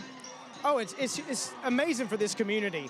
I would rank this rivalry up there with some of the pros and college rivalries. For a small town to have two large high schools and to be able to play each year and just see the kids interact and their excitement for this rivalry. It's great.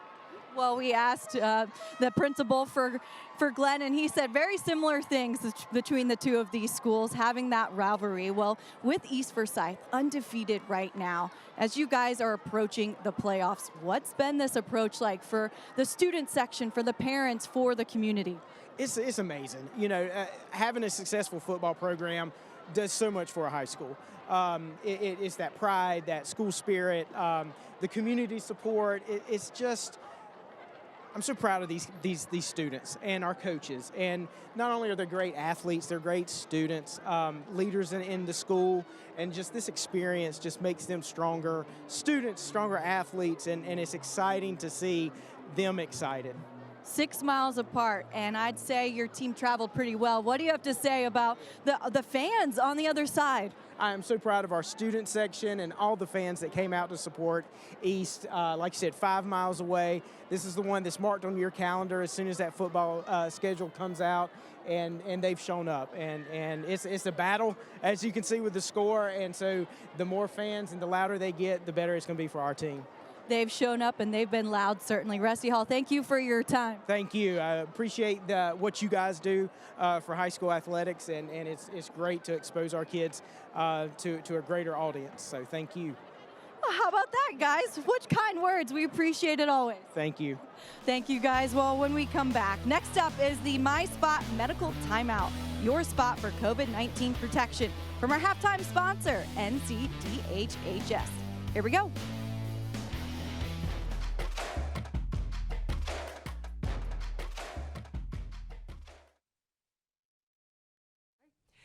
As we head into the fall, we want to be sure everybody is up to date on their vaccines and their boosters. Everybody 6 months and over is eligible for a vaccine, and everyone 5 years and over is eligible for an updated booster. Also want to be sure people have ready availability of tests, and if they're high risk, make sure they know how to access treatment if they test positive.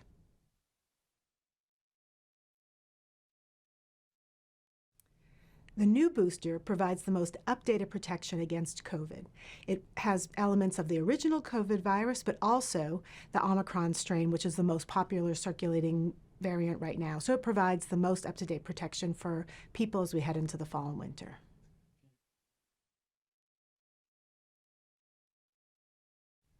With time, protection from vaccines and boosters will fade. So boosters are great to boost up your immune response to the virus. Also, the updated booster provides the most up-to-date protection for the virus that is circulating now.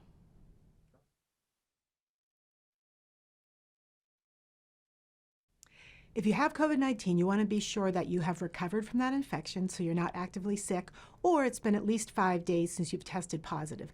Then you're eligible for getting the vaccine or the booster. However, you do have pretty good protection for about 90 days after your infection, so some people might want to wait a little bit and get that vaccine just a little bit after. But you can go ahead and get it as soon as you're recovered, or at least 5 days since your infection.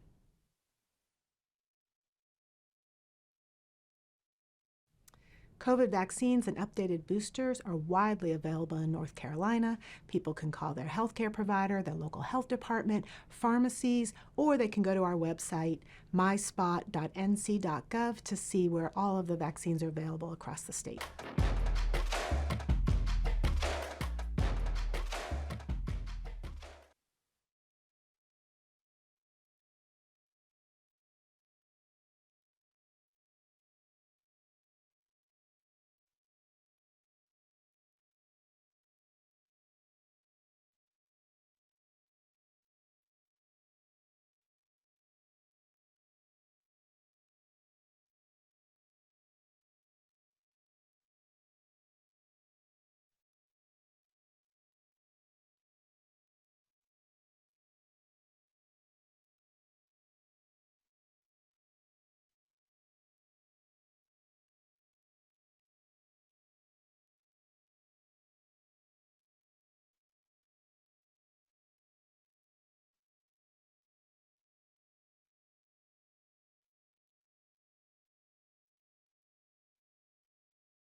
Welcome back to Glen High School, home of the Bobcats. They trail East Forsyth 6-0 after the first half of play.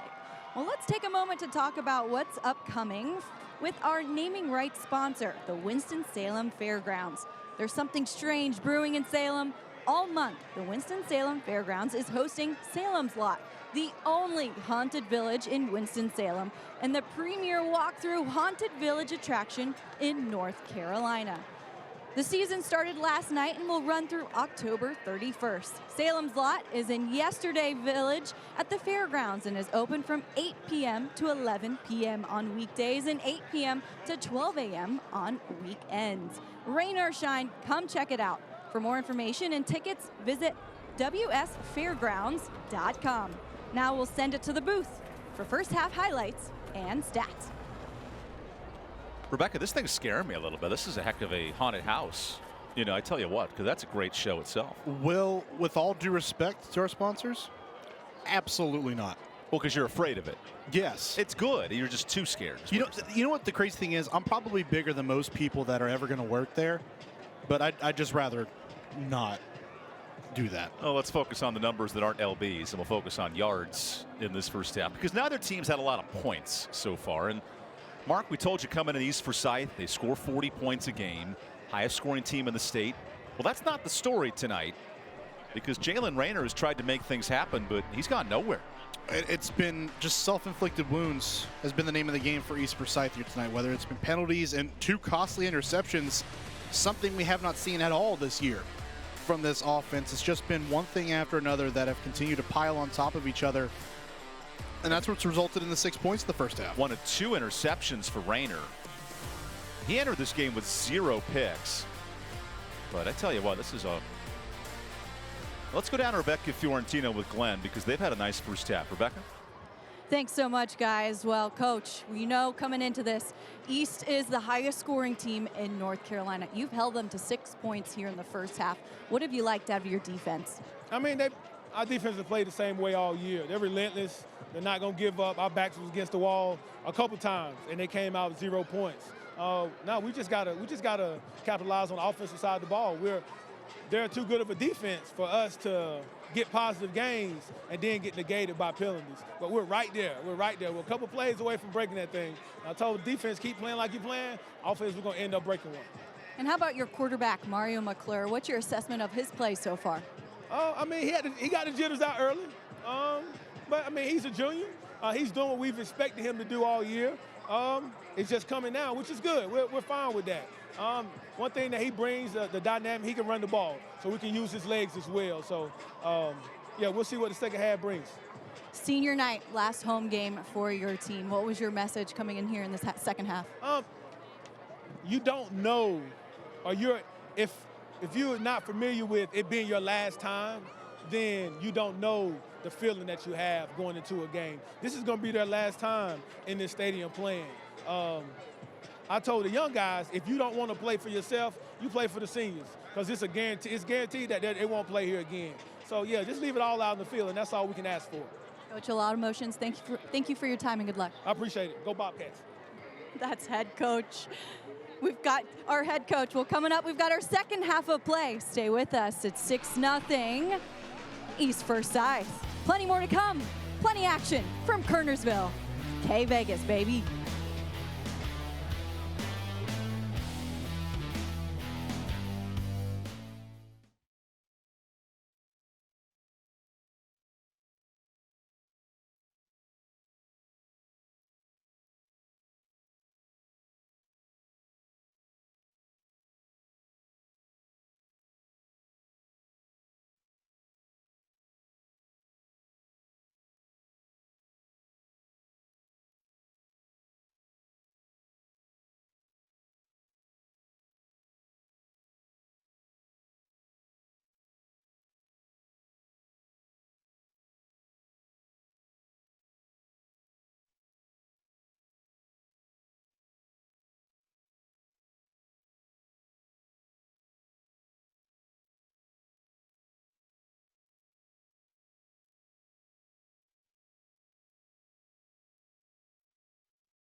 gearing up for the start of the second half. And Mark, the story of these two teams, one has a lot of yards, 252, but no one touchdown, and the penalties are starting to add up for both the Tigers and the Eagles. If you told me that you showed me just the stats, and I'm just looking at this, there's no way it's a 6-0 game. Almost 200 rushing yards in the first half. Not statistically what we expect to see out of a Glenn Bobcat defense, but the name of the game is scoring points, and they have done as good as anyone this year at limiting what this offense for East Forsyth can do. I just love how much East Forsyth run the ball, but they've struggled to score, right? When you have 200 yards rushing, that's a key to winning football game. I mean, how many times have we ever seen almost 200 rushing yards in a half, and you've got 6 points to call your own? I mean, that's insane. But again, once you get inside that red zone, you have to convert those drives into points. And Glenn did a really good job of applying pressure on the offense of East Forsyth and forcing them into mistakes that are uncharacteristic of what we've seen so far. Remember in pregame when you thought Glenn was crazy for electing to kick the ball off first? Well, now they're down a touchdown with a chance to start this second half and make a statement. Well, you said up here in the booth, their defense is the best part of their team, and they have relied on it heavily, and it's worked out well. So we start the second half with a whistle. I believe an illegal procedure was just called.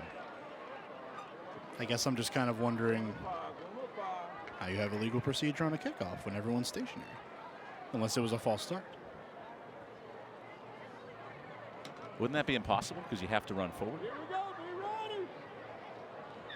I don't know. It's a unique penalty. I know in college football you get the 5-yard starting point. Yep. That's the same in high school. Again, though, Mark, we saw the amount of penalties in the first half. That's a story. 7 penalties now for East. I mean, the very first play of the second half, and there's a flag thrown. Now, not as many as last week's game we did between Oak Grove and Ledford. 25 combined penalties. I thought it was only 25? I stopped counting. Yeah. I hit my quota for the night. That's the 25th, and that's the 25th. The Battle of Kernersville begins in the second half with a squib kick. Returnable from the 36 and streaking down the sideline. Nice run by Amari Wright, the junior DB. That'll set up Glenn in good position.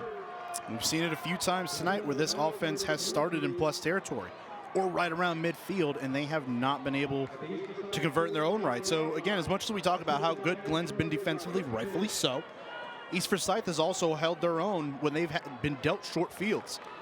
Mario McClure remains in this football game as the starter, and it's worth noting Tyson Worthy, the typical backup quarterback, he has a collarbone injury suffered just 2 weeks ago, so he will not be back. It's McClure all the way here in half number 2. Adam Alexander joins him in the backfield on first down. It's a run to Lanaz Smith, but a flag at the line of scrimmage. Pardon me, Lanaz Smith.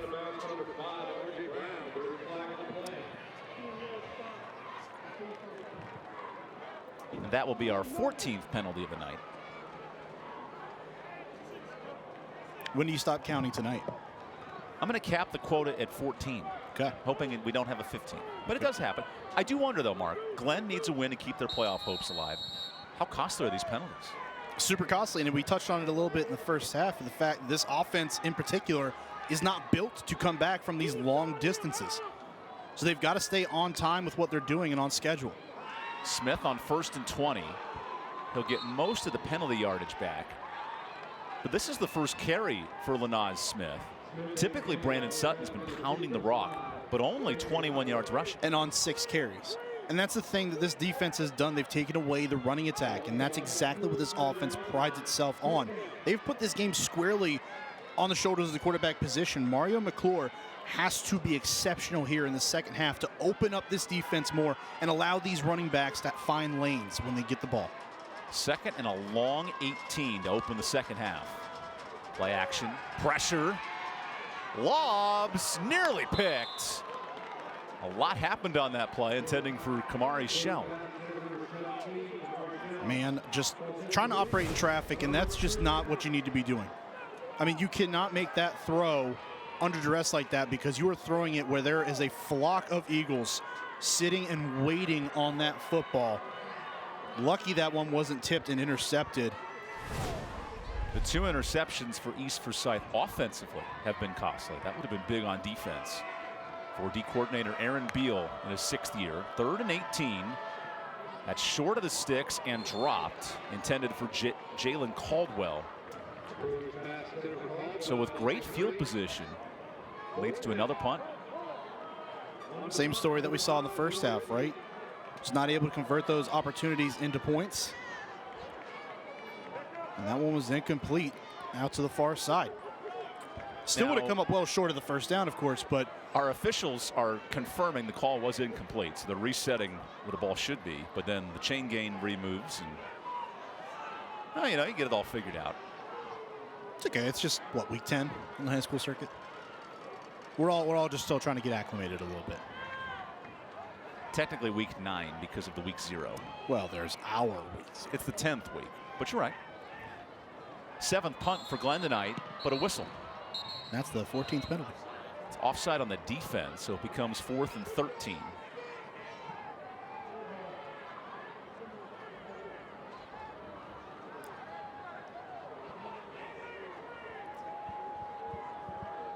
Does this open your thought at all to going forward on 4th and long? Absolutely not. It's a quick conversation. I mean, look, you're playing with fire if you continue to give the offense of East Forsyth short fields. And you really just do not want to do that. Play field position. Oh, it's a fake, and he throws it deep to Coverdale. Intercepted. Matthew joins up the sideline. They try the fake, and it stopped. Matthew Jones should have had an interception at the end of the first half. Ruled out of bounds. Atones for that this time. A clear pick. Great job paying attention to what was going on in the field, watching the fake, and picks off an absolute duck thrown into the air that time. Just good instincts tracking that football and then intercepting it in the run back. And now East Forsyth has a short field. That's the 7th pick in the last 5 games for this defense. Maybe the spark that East Forsyth needed. Top scoring team in the state, held to 1 touchdown.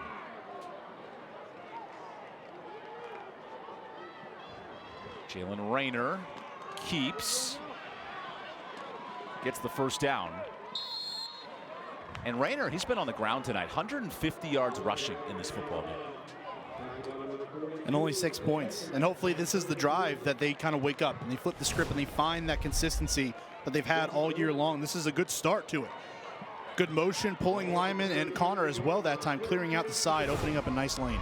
Rayner escapes. Has the completion. Nice catch. So that's Sean Brown, his 3rd catch of the night. See the tempo starting to pick up a little bit too here. Caught me talking a little bit too long. And another play right there. A long throw out to the sideline, but a good throw, on point, on target to Brown. Todd Willard wants this offense to snap the ball every 15 seconds. That's the goal for East Forsyth. And after a Crescent Ford first down, Dixon back on the ground. And Dozier breaks the tackle. He spins inside the 10. So 1st and goal after the touchdown saving tackle by Garyon Green. So another nice run, and they seem to be back on time now. But here's the thing, they've gotten inside the red zone. This was where they struggled in the first half, not able to convert those opportunities. 2 turnovers in the red zone tonight for East Forsyth, and 1 touchdown by Alexander. Jalen Rayner Alexander entered this game 42 touchdowns to 0 picks. He has 2 turnovers tonight. 1 for 3 in the red zone. That 1 touchdown by Rayner on the run. Where he did everything to navigate that 5-yard run. 1st and goal with a low snap. That changes the play. And Rayner throws it, nearly caught by his tight end, Connor.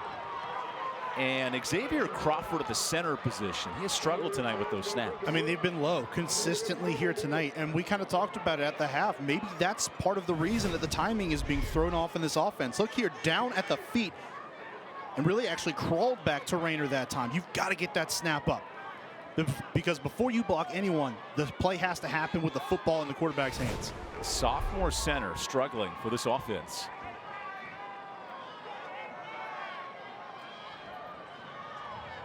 That was ruled incomplete. So 2nd and goal, a toss to Connor.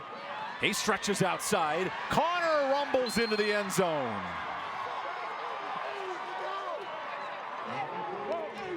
That is a completion, a Riddle tractor touchdown. He tossed it to his tight end and scores from 10 yards. That's an easy way to get a touchdown pass, right? And a touchdown reception. Connor, so versatile when he gets the football in his hands. You see him breaking a few tackles, and then from there it's long strides and the efficient blocking down the field by his other skill position players. Look at that, just a clear lane to run through. 2-point conversion. Wait, whistles here. An eligible man downfield. Well, how? It's a 2-point conversion play. Mark Covert, explain this to me. I'm confused. I'm not 100% sure because it was so fast. Unless you had a guy just diving down 5 yards.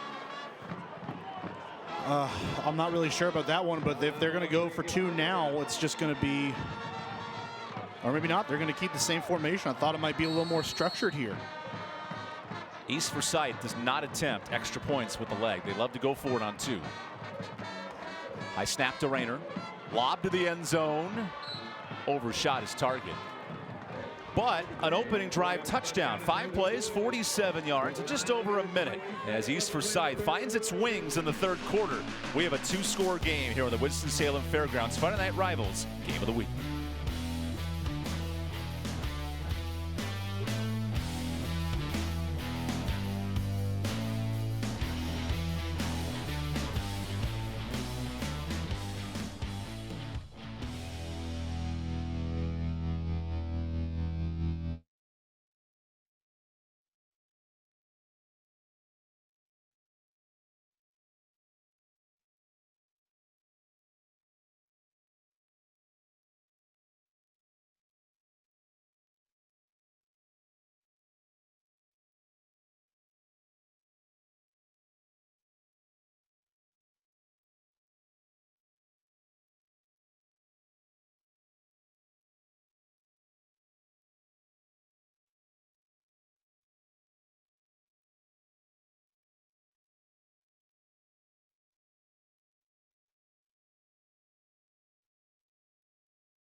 Let's recognize tonight's Scream Dreams fan of the game. There's a new haunt in town. Scream Dreams is the Triad's only world-class indoor haunted attraction. It certainly scares Mark Covert, and so do these home fans trying to bring life to the Glen Bobcats. I guess I'm just trying to figure out how the person dressed as a traffic cone isn't the fan of the game. Look at them. They're all dressed up in highway patrol gear. Look at that. You got the cone, like you mentioned. That thing's like $15, but it's worth it. We got the senior court. The Bobcat faithful, 21 seniors along with the cheerleaders, the dance team, and head coach's daughter as well. That was really neat, seeing pregame. Antoine Stevenson, his daughter, finishing up her high school career this year. And we asked him, he said, well, where's Shari going to go to college? And he said, trust me, we have plenty of visits to go. We will figure that out in the next 6 months. So congrats to Shari and the Stevenson family. Do you remember your visits to colleges? By the way, there's Antoine with Shari, coach in his 8th year as the head coach. His daughter went to a different high school as a freshman and has been here ever since. Returnable here for Glenn, but a fumble doesn't help. Burke brings it out from his own 8. Burke hits his own man, then spins away. Yeah, that was something, out to the 17-yard line. He hit his own guy, then slipped through a tackle, and then tripped and fell down. Because football, right? He's elusive. Kind of atoned a little bit. Got some good yardage on the return after fumbling the kickoff. But now McClure and this offense come back out down 12 points, but it might as well be 24 right now. The way this game has gone, how scarce points have been to come by. Glenn has not scored since the third quarter on October 7th against R.J. Reynolds. That's 2 weeks of football. Desperate need of points. That missed field goal before halftime now plays crucial. It was 6-0 at half. And we have movement on defense. Keenan Hatcher got his hand caught in a cookie jar.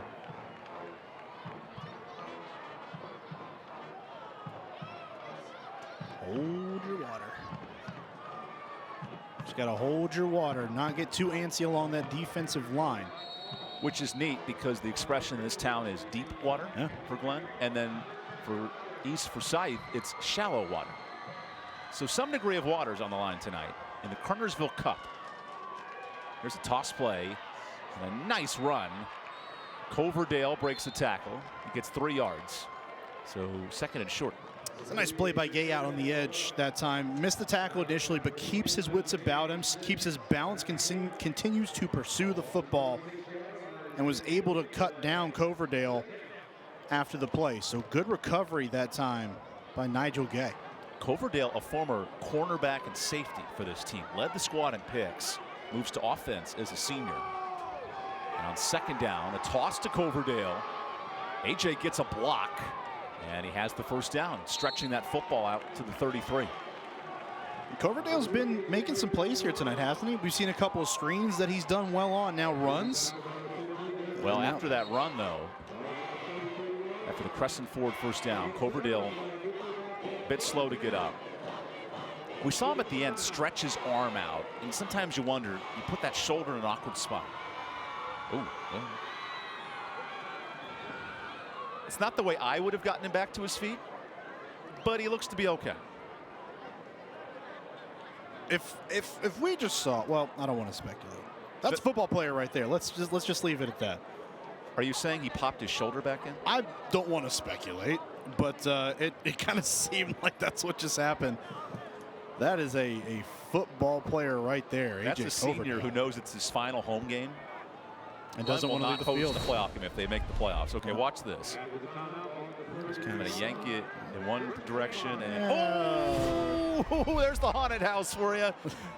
As the quarterback McClure is sacked immediately, and there's a haunted house in the backfield. 3 men to bring him down. Somebody's seeing nightmares right now. That's Nate Martin on the sack. Dressed in white, might be seeing some ghosts here as the 2nd half starts to wind down. Okay, enough of the Halloween puns, but I get what you're saying. What's next week? But that's pressure right there. Immediate pressure. Are you okay? 2nd and long. McClure missed his open target. That would have been a 1st down. Did the receiver, he just didn't notice the quarterback there, right? He didn't turn his head around, and he's got to be there.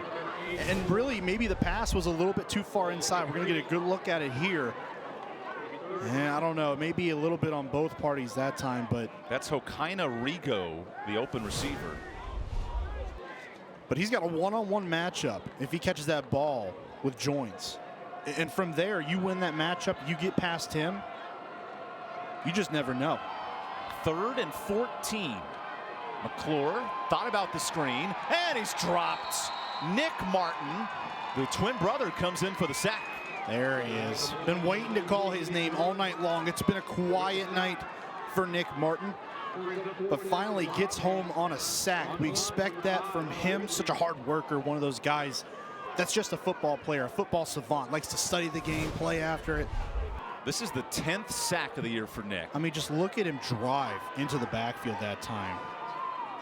Tyshawn Holland had nowhere to go. Nick Martin is 6 sacks shy of the state lead. That's Zarion Bass at Chambers High School down in the Charlotte area. Really good pass rusher, and Martin's right up there with him.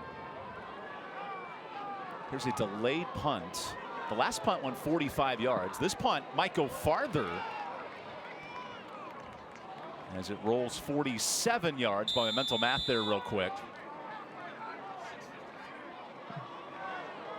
Remind you, coming up tonight in the 4th quarter, stay tuned for who's tonight's Winston-Salem Fairgrounds Player of the Game. Winston-Salem Fairgrounds, Winston-Salem's home for entertainment.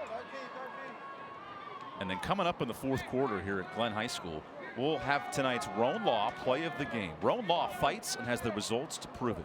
Big fan of Roan Law, personally. Yeah? Yeah. They've been great to me over the years. Have they? Here at the home of the Bobcats. Here's a 1st down rush for Dozier. And the running game for East Forsyth, it's been quarterback heavy. How do they get the running backs involved on the ground?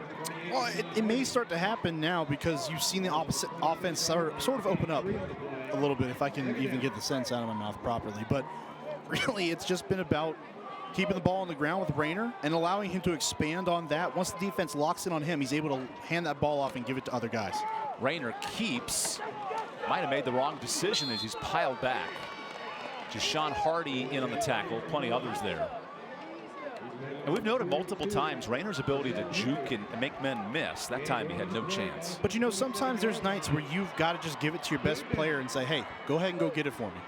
Because there are nights where you go up against a defense like Glenn, where they're tough, they're physical, they are aggressive. They will be in your face all night long. This is the Kyler Murray factor. Can the quarterback Rayner make things happen when plays are breaking down? Absolutely. On 3rd and 7, Rayner runs up the middle. There you go. First down, Rayner. Nearing Glenn territory, and he stiff arms a man out of bounds at the 45. So that 19-yard run is exactly what we talked about. And saw it right away up here in the booth. The whole left side of the field was wide open. So if Rayner was able to get back across the field somehow, he had room to work with. This time, good recognition, good job by his offensive line, washing some of those defensive linemen down and allowing Rayner to get upfield in a hurry. Low snap on first down. And a completion. Ronnie Christian, who's dropped 2 balls tonight, makes his first catch. See him actually secure that one a little bit extra. Before he turned upfield, make sure you catch that football. Get those secure, give me yards first. And then from there, fight for those extra yards. But you got to catch the football first. Good concentration by Ronnie Christian and a good comeback. 17th catch for Christian. He had a touchdown last week, a 50-yard bomb. Now in the intermediate game on 2nd and 6, Rayner throws outside to Brown. And he's body slammed. This defense for Glenn, they're covering the field all 53 yards really well. Well, Brown turned back to the inside that time thinking he may have had a lane there, but give it to Gaddy. Able to get inside and make contact while he was still spinning, him being Brown, of course, and make that contact in the backfield. All the receivers in the world on the field for East Forsyth. They've combined for 42 touchdowns via the air. What an offense. Tonight, though, just 2 scores. Just look for Rayner to keep this football. Low snap. Rayner escapes. Breaks a tackle. Rayner slips away. Ooh, and the turf monster got him. He tripped. He gained 4, but he needed 8. He knows it too, because if he got past that tackle, he had a first down and then some as well. But the turf monster, like you said, Evan, just rears its ugly head, grabs him by the foot, and causes him to slip down. But another low snap again for this offense, throws off the timing of the play, and Rayner has to scramble. He has no time to sit back in the pocket with the football already back there. I'd love to know who the backup center is, because there wasn't one listed on the 2 deep this week, and Crawford's had a tough time getting his snaps right. I'll tell you, this is not something that I remember seeing in the first game that we had with them this year. So Rayner, the punter, thinks about it. Ooh, it's tipped.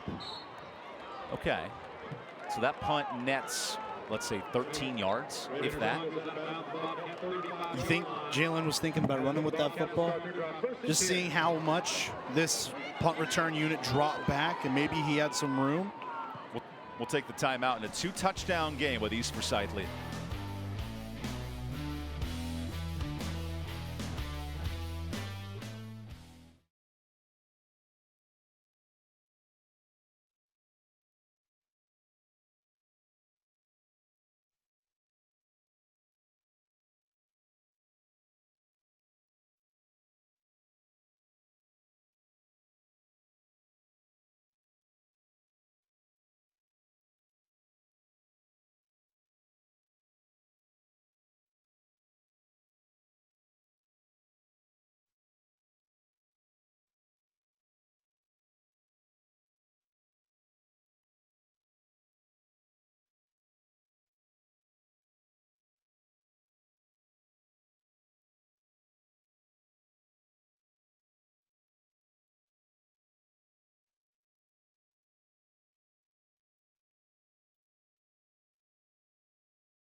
.344 left to play here in the 3rd quarter. East Forsyth over Glenn 12-0. Well, in my hand right here is game notes. And you might be thinking, game notes, what's so special about these game notes? Well, let me tell you, we don't see this very often in high school sports. And the fact that these game notes are here are incredible. The story behind it is back in the day, head coach Todd Willert during home games was never on the field during certain parts of warm-ups because he was the DJ running the music, as we see that play here by Glenn. Well, Coach the baseball coach, Drew Dole, was hired as the head baseball coach, and he took over the music. Now, not only is he the DJ, but he's also apparently the Game Notes SID guy, too. Coach Willard told us it's next level, man, but that's what makes East so special. Everyone supports each other. Guys? I know we appreciated the Game Notes, so thank you to those putting them together. Yeah. Noting the top scoring team in the state, East Forsyth, held to 2 touchdowns. And now Glenn back offensively. McClure tosses it out to his lead tailback Sutton, who actually makes something out of not much before Christian Tyson brings him down. Sets up 3rd and long. Just have not seen enough of Brandon Sutton tonight. Limited opportunities, and maybe credit that to what East Forsyth is doing. Stacking the box, stopping the run, and putting this game on McClure's shoulders. Just have not seen very much out of Sutton, even in the passing game, where you may want to get him involved. 3rd and 7. High snap. McClure hangs on. Now scrambles. McClure runs for it. Stumbling for the first down. We have seen excellent quarterbacks work on scramble plays tonight. Well, East has the low snap issues, and that time it was a high snap issue for Glenn, but McClure composes himself, catches the football, and then has the awareness to tuck it and run and then finish physically. Look at this, just steps up in the pocket, takes off running. It wasn't pretty by any means necessary, but got the first down. 1st and 10. There's a screen to Burke. Look at that. 6, 7 players in on the stop after 2 yards, and Nigel Gay, the first one there. And he just cut right underneath the block that time, swooped in and stopped Burke. Just an excellent play. Nigel Gay has been a 2-year starter at that cornerback position. Him and Kimbrough, a nice threat. It's neat talking to head coach for Antoine Stevenson.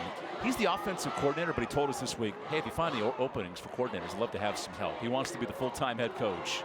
He calls the offense tonight and finds a screen route that's pushed to the ground. Odd tackle there for O'Shea Fernandez, but he gets the job done. Coaching point for Fernandez there, wrap up. Don't just try to lean into him and knock him out with the shoulder throw. Just bring him to the ground. Hokena Rigo with his 2nd catch of the night. Sets up a 3rd and 6 for an offense that's been on the East Forsyth side of the field 4 times tonight, but no points. They do have a first down here. Rigo breaks a tackle and fumbles the football. Scooped up by Fernandez, and East Forsyth gets a turnover. Just when it looks like the offense might finally get something going, have a game plan and something against this defense of East Forsyth, you turn the football over. Right there, they finally get this defense back on its heels a little bit, taking those short throws underneath, and then puts the football on the ground. Excellent job by this East Forsyth defense to punch the football out and then recover to complete the turnover. 2nd turnover forced tonight by East Forsyth. We've been waiting for this dynamic offense to break out. Final minute of this 3rd quarter for Jalen Rayner,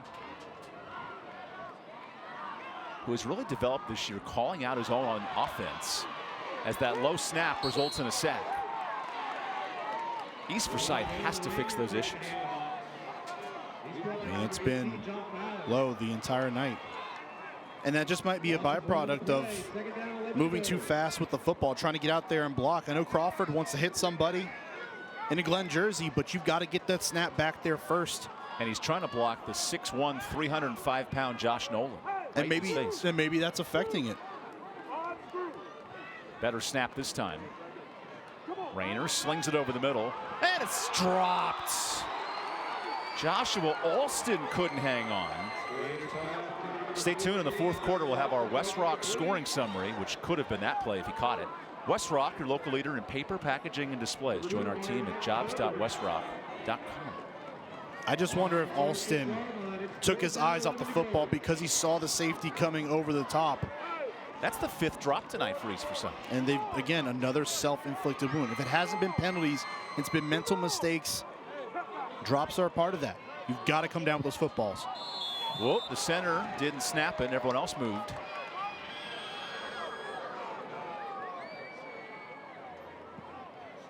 Illegal shift on the offense. You can call that on about 6 guys.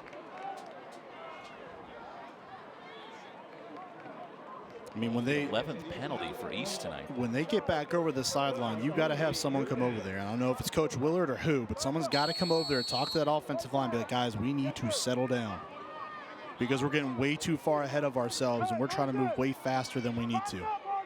Todd Willard told us this week he was upset with false start penalties coming into this game. Rayner throws a screen back to his tight end.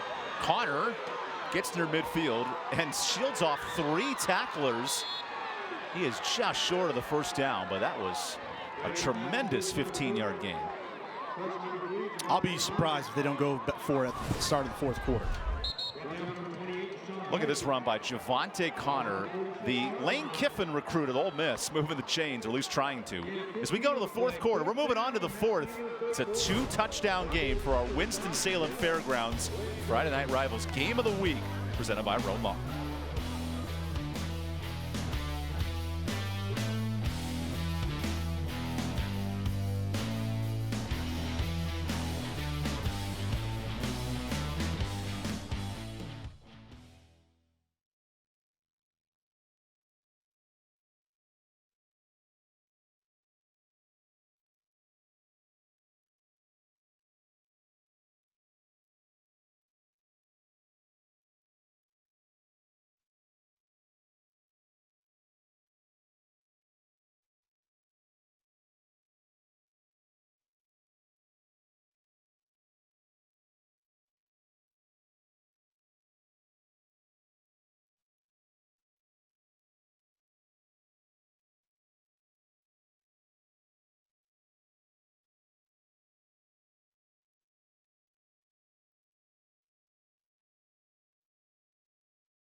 Welcome back to the start of the fourth quarter. We would be remiss if we did not mention Perry Pearson. He was the standard of football at East Forsyth, so much so they named the field after him. He coached at East from 1975 to 1990, and this week the school and football program mourned the loss of former head coach who died Tuesday at the age of 85. When current East head coach Todd Willard first got the job, he got to know Perry, and he said he wasn't the type of former coach who would come in and say, hey, I think you should do this and that. No, he was just a supporter from day one, and Coach Willard never wanted to let him down. A celebration of his life will be held tomorrow in Kernersville, a man that meant so much to this town. And Rebecca Todd was actually tearing up on our call this week. 20 years with this program, and he knew Perry oh so well. To build this program in his honor is really neat. As now Connor, the tight end, works outside. And after converting on the fourth down coming out of the timeout, a nice run on first down. The staple of this offense, saw it many times in our game earlier this year against Davie, where Connor just comes across the formation, a little toss to him. He's able to do a lot when he has the football in his hands, so elusive and powerful. And you know you've got to love having a guy at tight end who can make plays like that. Javante Connor ranks 3rd in the state of North Carolina in receiving yards coming in. Really effective. 2nd and 4. Rayner targets his slot receiver. That's a great catch. So Marion Holland, not a name we call very often, but his 20th catch of the year. Alluded to Ronnie Christian catching a ball in the third quarter, and now Holland comes back. Both of them have drop problems tonight, but a nice catch that time. East Forsyth runs this no huddle offense. Rayner keeps it, breaks the tackle, shimmies another, and he has the first down. Nearly 200 yards rushing for Rayner on that Crescent Ford first down. Did you see him just throw Robert Jordan to the ground? It was an RPO that time. Didn't like what he saw inside with the running back, then takes it outside. Doesn't like what he sees in the passing game, keeps it himself, and throws a linebacker off of him. Jalen Rayner's electric, nearing 5,000 total yards. Hard to stop in the air and on the ground. There's the toss to Brown. Cuts back inside. Brown runs away to the 5, and he's in. But wait, there's a flag. Probably going to call it a hold. Oh, that was such a good touchdown call, too. We'll have to run it back on the next play. Taking inside the curtain here. Another penalty. 12 on East Forsyth. And another touchdown that they've had called back this year as well. Todd Willard will not like watching the tape tomorrow morning. The amount of penalties and detrimental ones like this. On scores, no less. Brown, all the effort, good blocking to the outside. I don't know where the hold is. That's just a man driving his defender, right? Nonetheless, 1st and 20 for East Forsyth. Rayner throws behind his receiver Connor. That's on the quarterback that time. That was like an extreme back shoulder throw. You're expecting your tight end on the perimeter to go back and make that catch. When you look at the angle, that's I think that's just a little bit of miscommunication maybe as well. It almost kind of seemed like Rayner thought that Connor was going to be doing an out route towards the sideline instead of going upfield further. 12 penalties, 91 yards for East tonight. Now they inch closer to the red zone. Quarterback keeps. Rayner escapes, breaks it up the middle. Rayner inside the 15. So 3rd and 4 upcoming.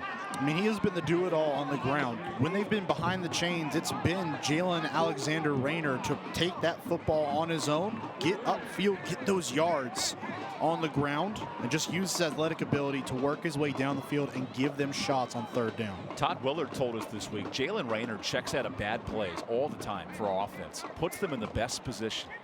Well, now on 3rd and 5, he needs a big conversion here early in the 4th quarter. Just expect the football to be in his hands. Rayner keeps it, follows his block. There's the first down with the shoulders lowering, and he spins Jordan down inside the 5. It kind of looked like he was going to work his way outside at first and then follows his man inside, makes that cut, and gets the first down. Good vision by the quarterback Rayner to keep that football on the ground and then make the appropriate play. 200 yards rushing on the Crescent Ford first down. For Rayner, the quarterback has 200 yards rushing. And I imagine Jalen Rayner is going to touch the football the next 4 plays. There's one more score, and this game's out of reach. They're letting that clock run down. Quarterback keeper. Nice tackle defensively. Darian Moore, the senior D lineman, who has 70 tackles in his career, number 9 in the blue. And he hit Rayner hard that time. This is the part of the field where this offensive line needs to take over, because this defense is going to be close to the line of scrimmage. They're going to be swarming. You have to impose your will along that front 5. Change the line of scrimmage and give your ball carriers a breathing room. They have to be great down here to score this touchdown and effectively put this football game out of reach. The highest scoring team in North Carolina football is struggling to score tonight. Here they sit, 2nd and goal from the 6. Rayner the toss. Brown sneaks outside and hurtles into the end zone. The Riddle tractor touchdown for the Duke commit who jumped over the defense. Sean Brown comes out at 5'9". We don't need to tell you that for you to know that he's not the tallest guy in the world, but that works to his advantage, because he's able to sneak behind the offensive line, stay hidden, and then the speed and the burst to get outside once he's in the open field, and the athletic ability to go up and over the top of the defender for 6. A rare extra point try, and that is drilled by Ridge Wisnat. We'll take the timeout. East Forsyth up 3 scores and hurdles its way to the touchdown as Brown puts it in this battle for Kernersville tonight.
Closed captioning for tonight's game is being brought to you by Caring Hands. Caring Hands Home Health.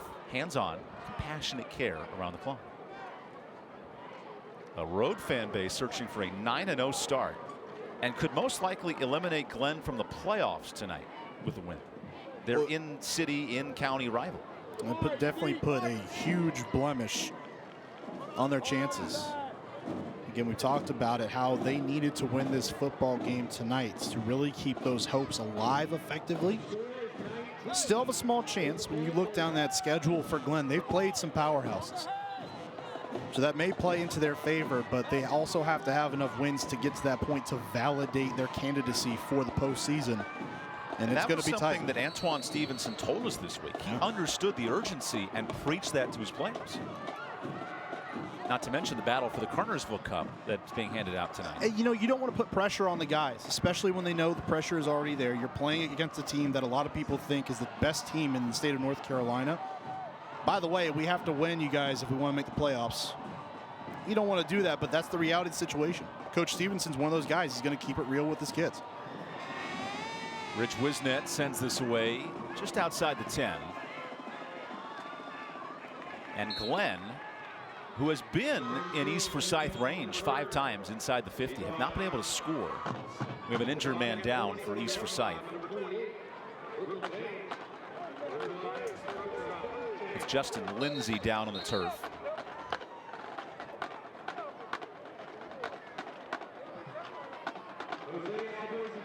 Glenn has to score in this drive. That's probably the most obvious statement we could possibly make right now, but they have to score on this drive to stay in this football game. Because without that, the way that East Forsyth, they've looked much better here in the second half offensively. They seem to have figured out some things at halftime, made the appropriate adjustments against this Glenn defense. Because, Mark, this is 8 straight quarters that Glenn has not scored. It's hard to win football games when you're chasing points every time you play. Well, and again, this team, historically, especially under Coach Stevenson, they're known hard-nosed defense and running the football at will. And that's what they do. And having quarterback play that, when called upon, can complete passes, is consistent with doing that, and is playing good complementary football. And this year, it just has not been the case for the most part, especially when you talk about the offense. Glenn in danger of dropping every game at home this year as we keep an eye out on the injured player, Justin Lindsay.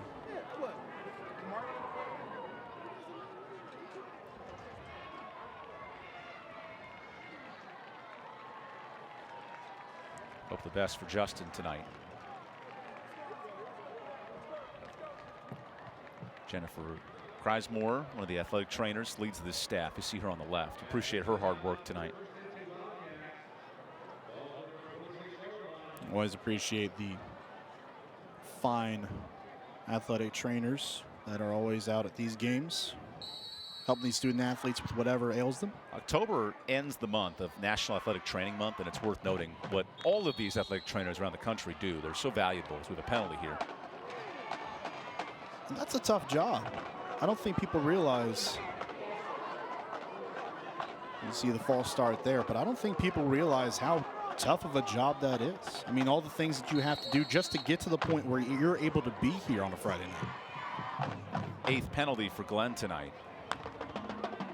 McClure spins off a tackle, and that was before the ball even got to him. How did that D lineman get back there so fast? Sure, that was Keenan Hatcher shooting through that offensive line like he was shot out of a cannon. I mean, Keenan got there before the quarterback had the ball. Should have just taken the snap. Give credit to McClure there to avoid the sack, and then he ends up losing 7.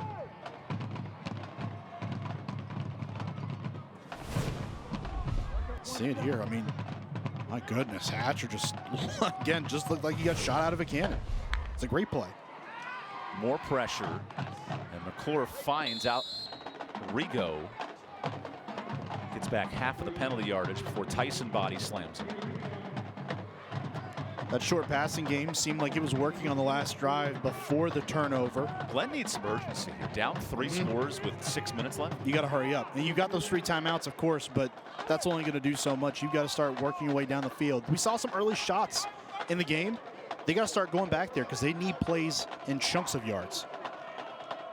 3rd and 13.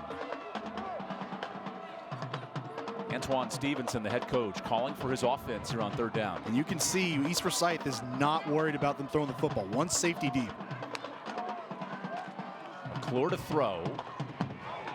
Interception. Now a chance for 6. And East Forsyth puts this game on ice.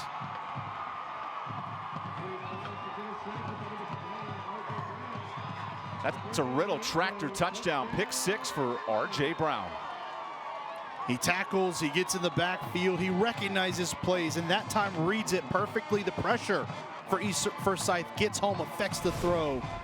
And R.J. Brown corrals that interception, and the brilliant run back by the senior. So instinctive with the football in the air. Makes a play and finishes off with a pick 6. 2 interceptions tonight for East Forsyth, but none bigger than that play from the senior captain. I mean, just capitalize, right place, right time, read everything well, read where McClure was going with that football. The pressure gets home, affects the throw. Brown's able to pick it off, and then the speed and the awareness once he becomes a ball carrier to score. That's a Riddle tractor touchdown. Riddle tractor making tall grass short. And here's the other part of this equation. The offense is so dynamic, and it's been slow tonight, but this defense has played in an elevated level. No points on the board, and now another turnover. That extra point is good. So a 26-0 start for the top scoring team in North Carolina. We'll take our final timeout. 6 minutes to play. East Forsyth is 6 minutes away from earning a share of a league title. We'll watch them secure when we come back.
Welcome back to Glenn High School here in Kernersville. The battle for Kernersville has gone all one-sided tonight. East Forsyth searching for their 3rd straight win in this rivalry matchup. And tonight, Mark, with a victory, they secure a league title.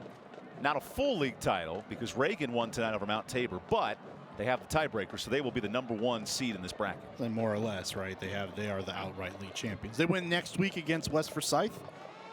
They'll have it outright. Our producer, Lori Bates, will be on edge for that matchup. East versus West. As this kick return sneaks out past the 40. And a nice run on this kickback by Xavier Fenner, the senior running back. He's a 3rd stringer.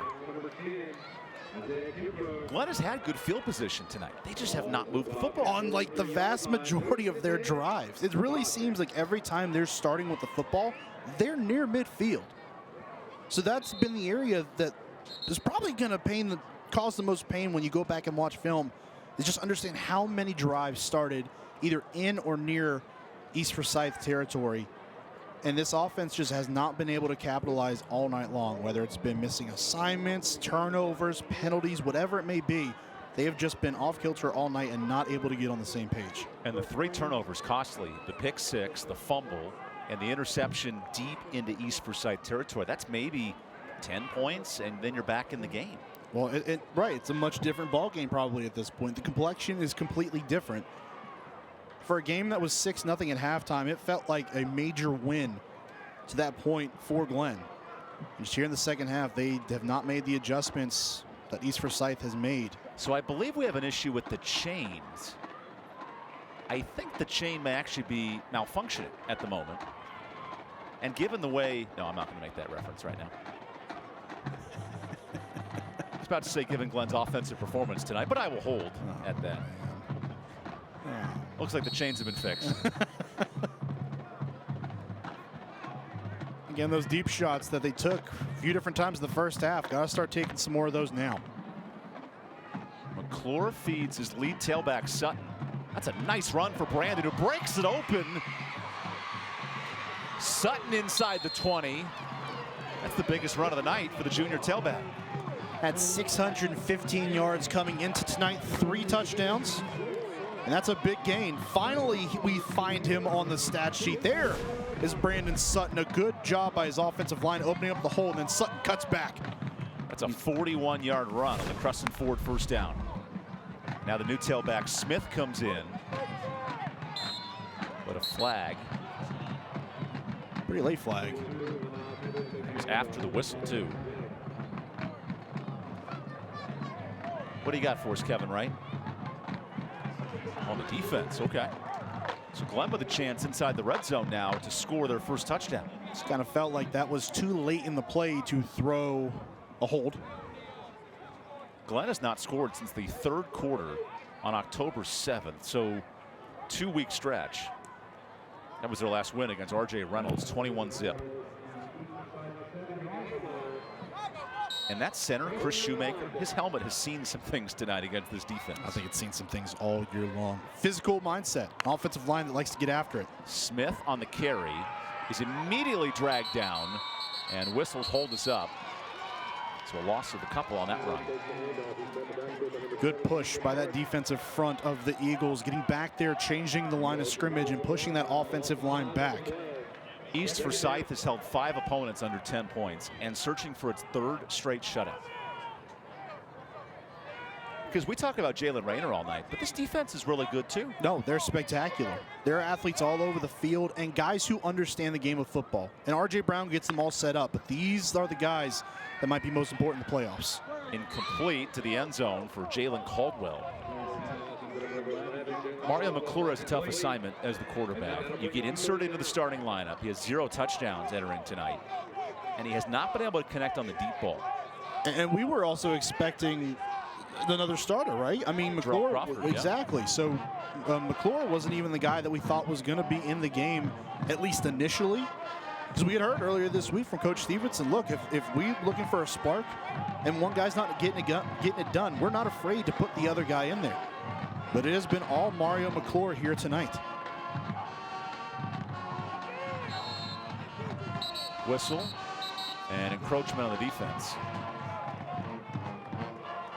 I'm going to get R.J. Brown there, but that was a little late. They kind of thought about that one for a second.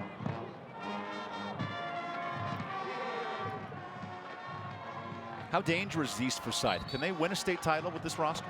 Absolutely. I think when you look on paper, this is as good a developed, as good or as well coached as any team in the state. But they have to clean up the penalties. Because when you go further down the line, you start playing those great teams, Grimsley here in the area, Hoff, Chambers, and Charlotte, they will take advantage of that. Because R.J. Brown and this defense, they can play. We've seen the top scoring team in the state. And you complement offense and defense, they have a lot of characteristics of a winning team. Well, again, statistically and on paper, they are as good as any team in the state. And they are going to compete with anyone, regardless of who it is, especially if the road to a state championship in the West Division leads through Cartersville in the Nest over there at East Forsyth. I mean, they're going to have a decided advantage at home. Right now in the rankings, it's Huff, East Forsyth, and New Bern, the top 3. Now, New Bern's on the eastern side. So in the West, it's Huff and East battling for that #1 seed, which we'll find out in 2 weeks as McClure throws to the end zone. Whoa, nearly picked. That was O'Shea Fernandez. He almost kicked into himself. He almost kicks that with one hand. Watch this, OBJ. He almost did. Oh, and he bounced it off his helmet. Oh my goodness. Fernandez breaking the pass up with style that time. Excellent play from the safety position. Coach Willard's trying to tell him, hey man, 2 hands on that football if you can. That's the fun conversation, right? Because Fernandez has a fumble recovery tonight. East Forsyth takes over after the stop. Dixon gets a couple of yards. But I'll be interested to see where this East team goes. Because for all intents and purposes, it could very well be a case where everything is going. A team in East Forsyth that got hot in the playoffs and eliminated Glenn last year, winning 3 playoff games. Yep. Our referee's mic is down, Kevin Wright, but it is a penalty on East Forsyth. I guess at that point in time, though, when the playoffs come rolling around here in 2 weeks, you've got to make sure that you're keeping your guys in a week-to-week mindset, because from there it really is week-to-week. I know, again, it's a cliche thing to say where you're saying, oh, 1-0, 1-0 each week. But there, I mean, if you lose, there is no next week. I mean, that's it. You're done. And you got to think that a roster that got so close last year, lost deep in the playoffs, is going to have those thoughts like, hey, we can do it again. We need to get back to that point, but you've got to stay focused on the present and win each game as it comes. The present's an 8-0 start for East Forsyth, searching for its 3rd straight shutout, which is hard to do at any level of high school football. A team that does have state championship history in 2019 here recently, as Dozier just at the sticks. They give him the first down. And you know, the penalties are fixable. Now, maybe less so now than they were earlier in the year, because at this point your team is what your team is. They are who they are. They are who we thought they were, right, and we let them off the hook. R.I.P. Danny Green. But they can overcome those mistakes. Now, other teams would capitalize on that throughout the state. Can they overcome multiple penalties and mistakes like that? 13 of them tonight. And that's the big question, because you've got to find a way. Coach Willard and his coaching staff have to find a way to get it to a point where you can limit those as much as you can. They're going to happen, and that's any team. But to have so many in a game where it should have been so much cleaner is an issue. That's a swarm defensively, and the big D lineman Josh Nolan brings him down like WWE style. It's Randy Couture jumping on top of him, 305 pounds on the stop. It's one of those tackles you just wish doesn't happen right as a tailback. Well, especially this late in the game, too. I'll be honest with you, Evan. I'm a little surprised that the starters are still in the game. And I wonder if this is just kind of a tactic for Coach Willard, like, hey, we're going to end the game strong. You guys haven't played the cleanest game. We're going to end it strong. 6-0 at halftime, but 3 touchdowns in the second half. One by the defense. Sometimes that's what it takes. Score no matter how it comes. Back on the ground with Dozier. And he is a yard short of the first down. Actually a friendly spot. They give him the first down, so that'll end this ball game. I'll be interested to see where this offense also goes running the football, because it's not just going to be Jalen Alexander Rayner every single night.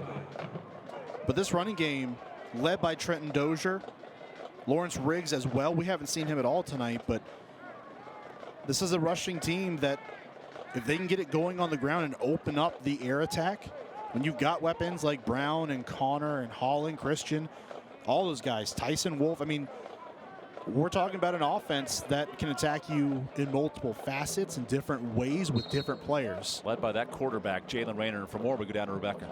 Well, you guys are mentioning quarterback Jalen Alexander Rayner, and this week via Zoom I had the chance to talk to him. You can tell he's comfortable in his own skin. He's calm, cool, collective, yet very well spoken. He told me as a leader, that's who he wants to be. Someone people feel comfortable around. If they have questions, they can turn to him and ask him anything. He genuinely wants to be that guy that people can rely on, not only on the field, but will be a reliable teammate and friend off the field too. And you could tell that on the sidelines as he goes around, talks with each individual guy, gives them a pat on the back. He's just that leader on the sidelines. And his team's about to move to 9-0. More importantly, Mark, clinch that #1 seed in the league championship, which is hard to do at any level. And to win the conference title tonight for East Forsyth, that's a positive sign for the road squad. Faced a tall task early on. A tough assignment coming into Glenn, regardless of the record. Coach Stevenson said you throw those out the window when you come to play together between Glenn and East Forsyth. And in this battle of Kernersville, the Eagles soar high tonight. East Forsyth takes home the crown. The Kernersville Cup champions, Central Piedmont Conference champions as well. 26-0 to wrap this game up. When we come back, interviews with the winning head coach as East Forsyth pitches the shutout. They move to 9-0 on the year.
Welcome back. Well, it was the battle for Kernersville. We're now joined by East Forsyth head coach Todd Willard, and at the half, 6-0.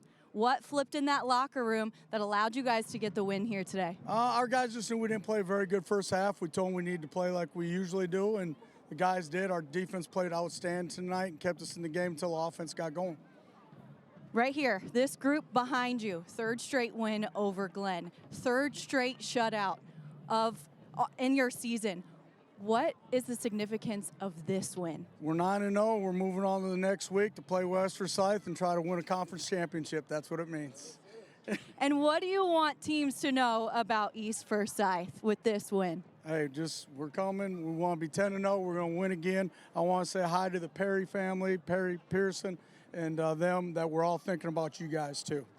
And what do you have to say about this crew behind you? These guys, man, I'm hard on them, but dang, I love these dudes, right? Well, here we go, the battle for Kernersville. They get the trophy right here. You guys enjoy this one. We'll send it back to the booth.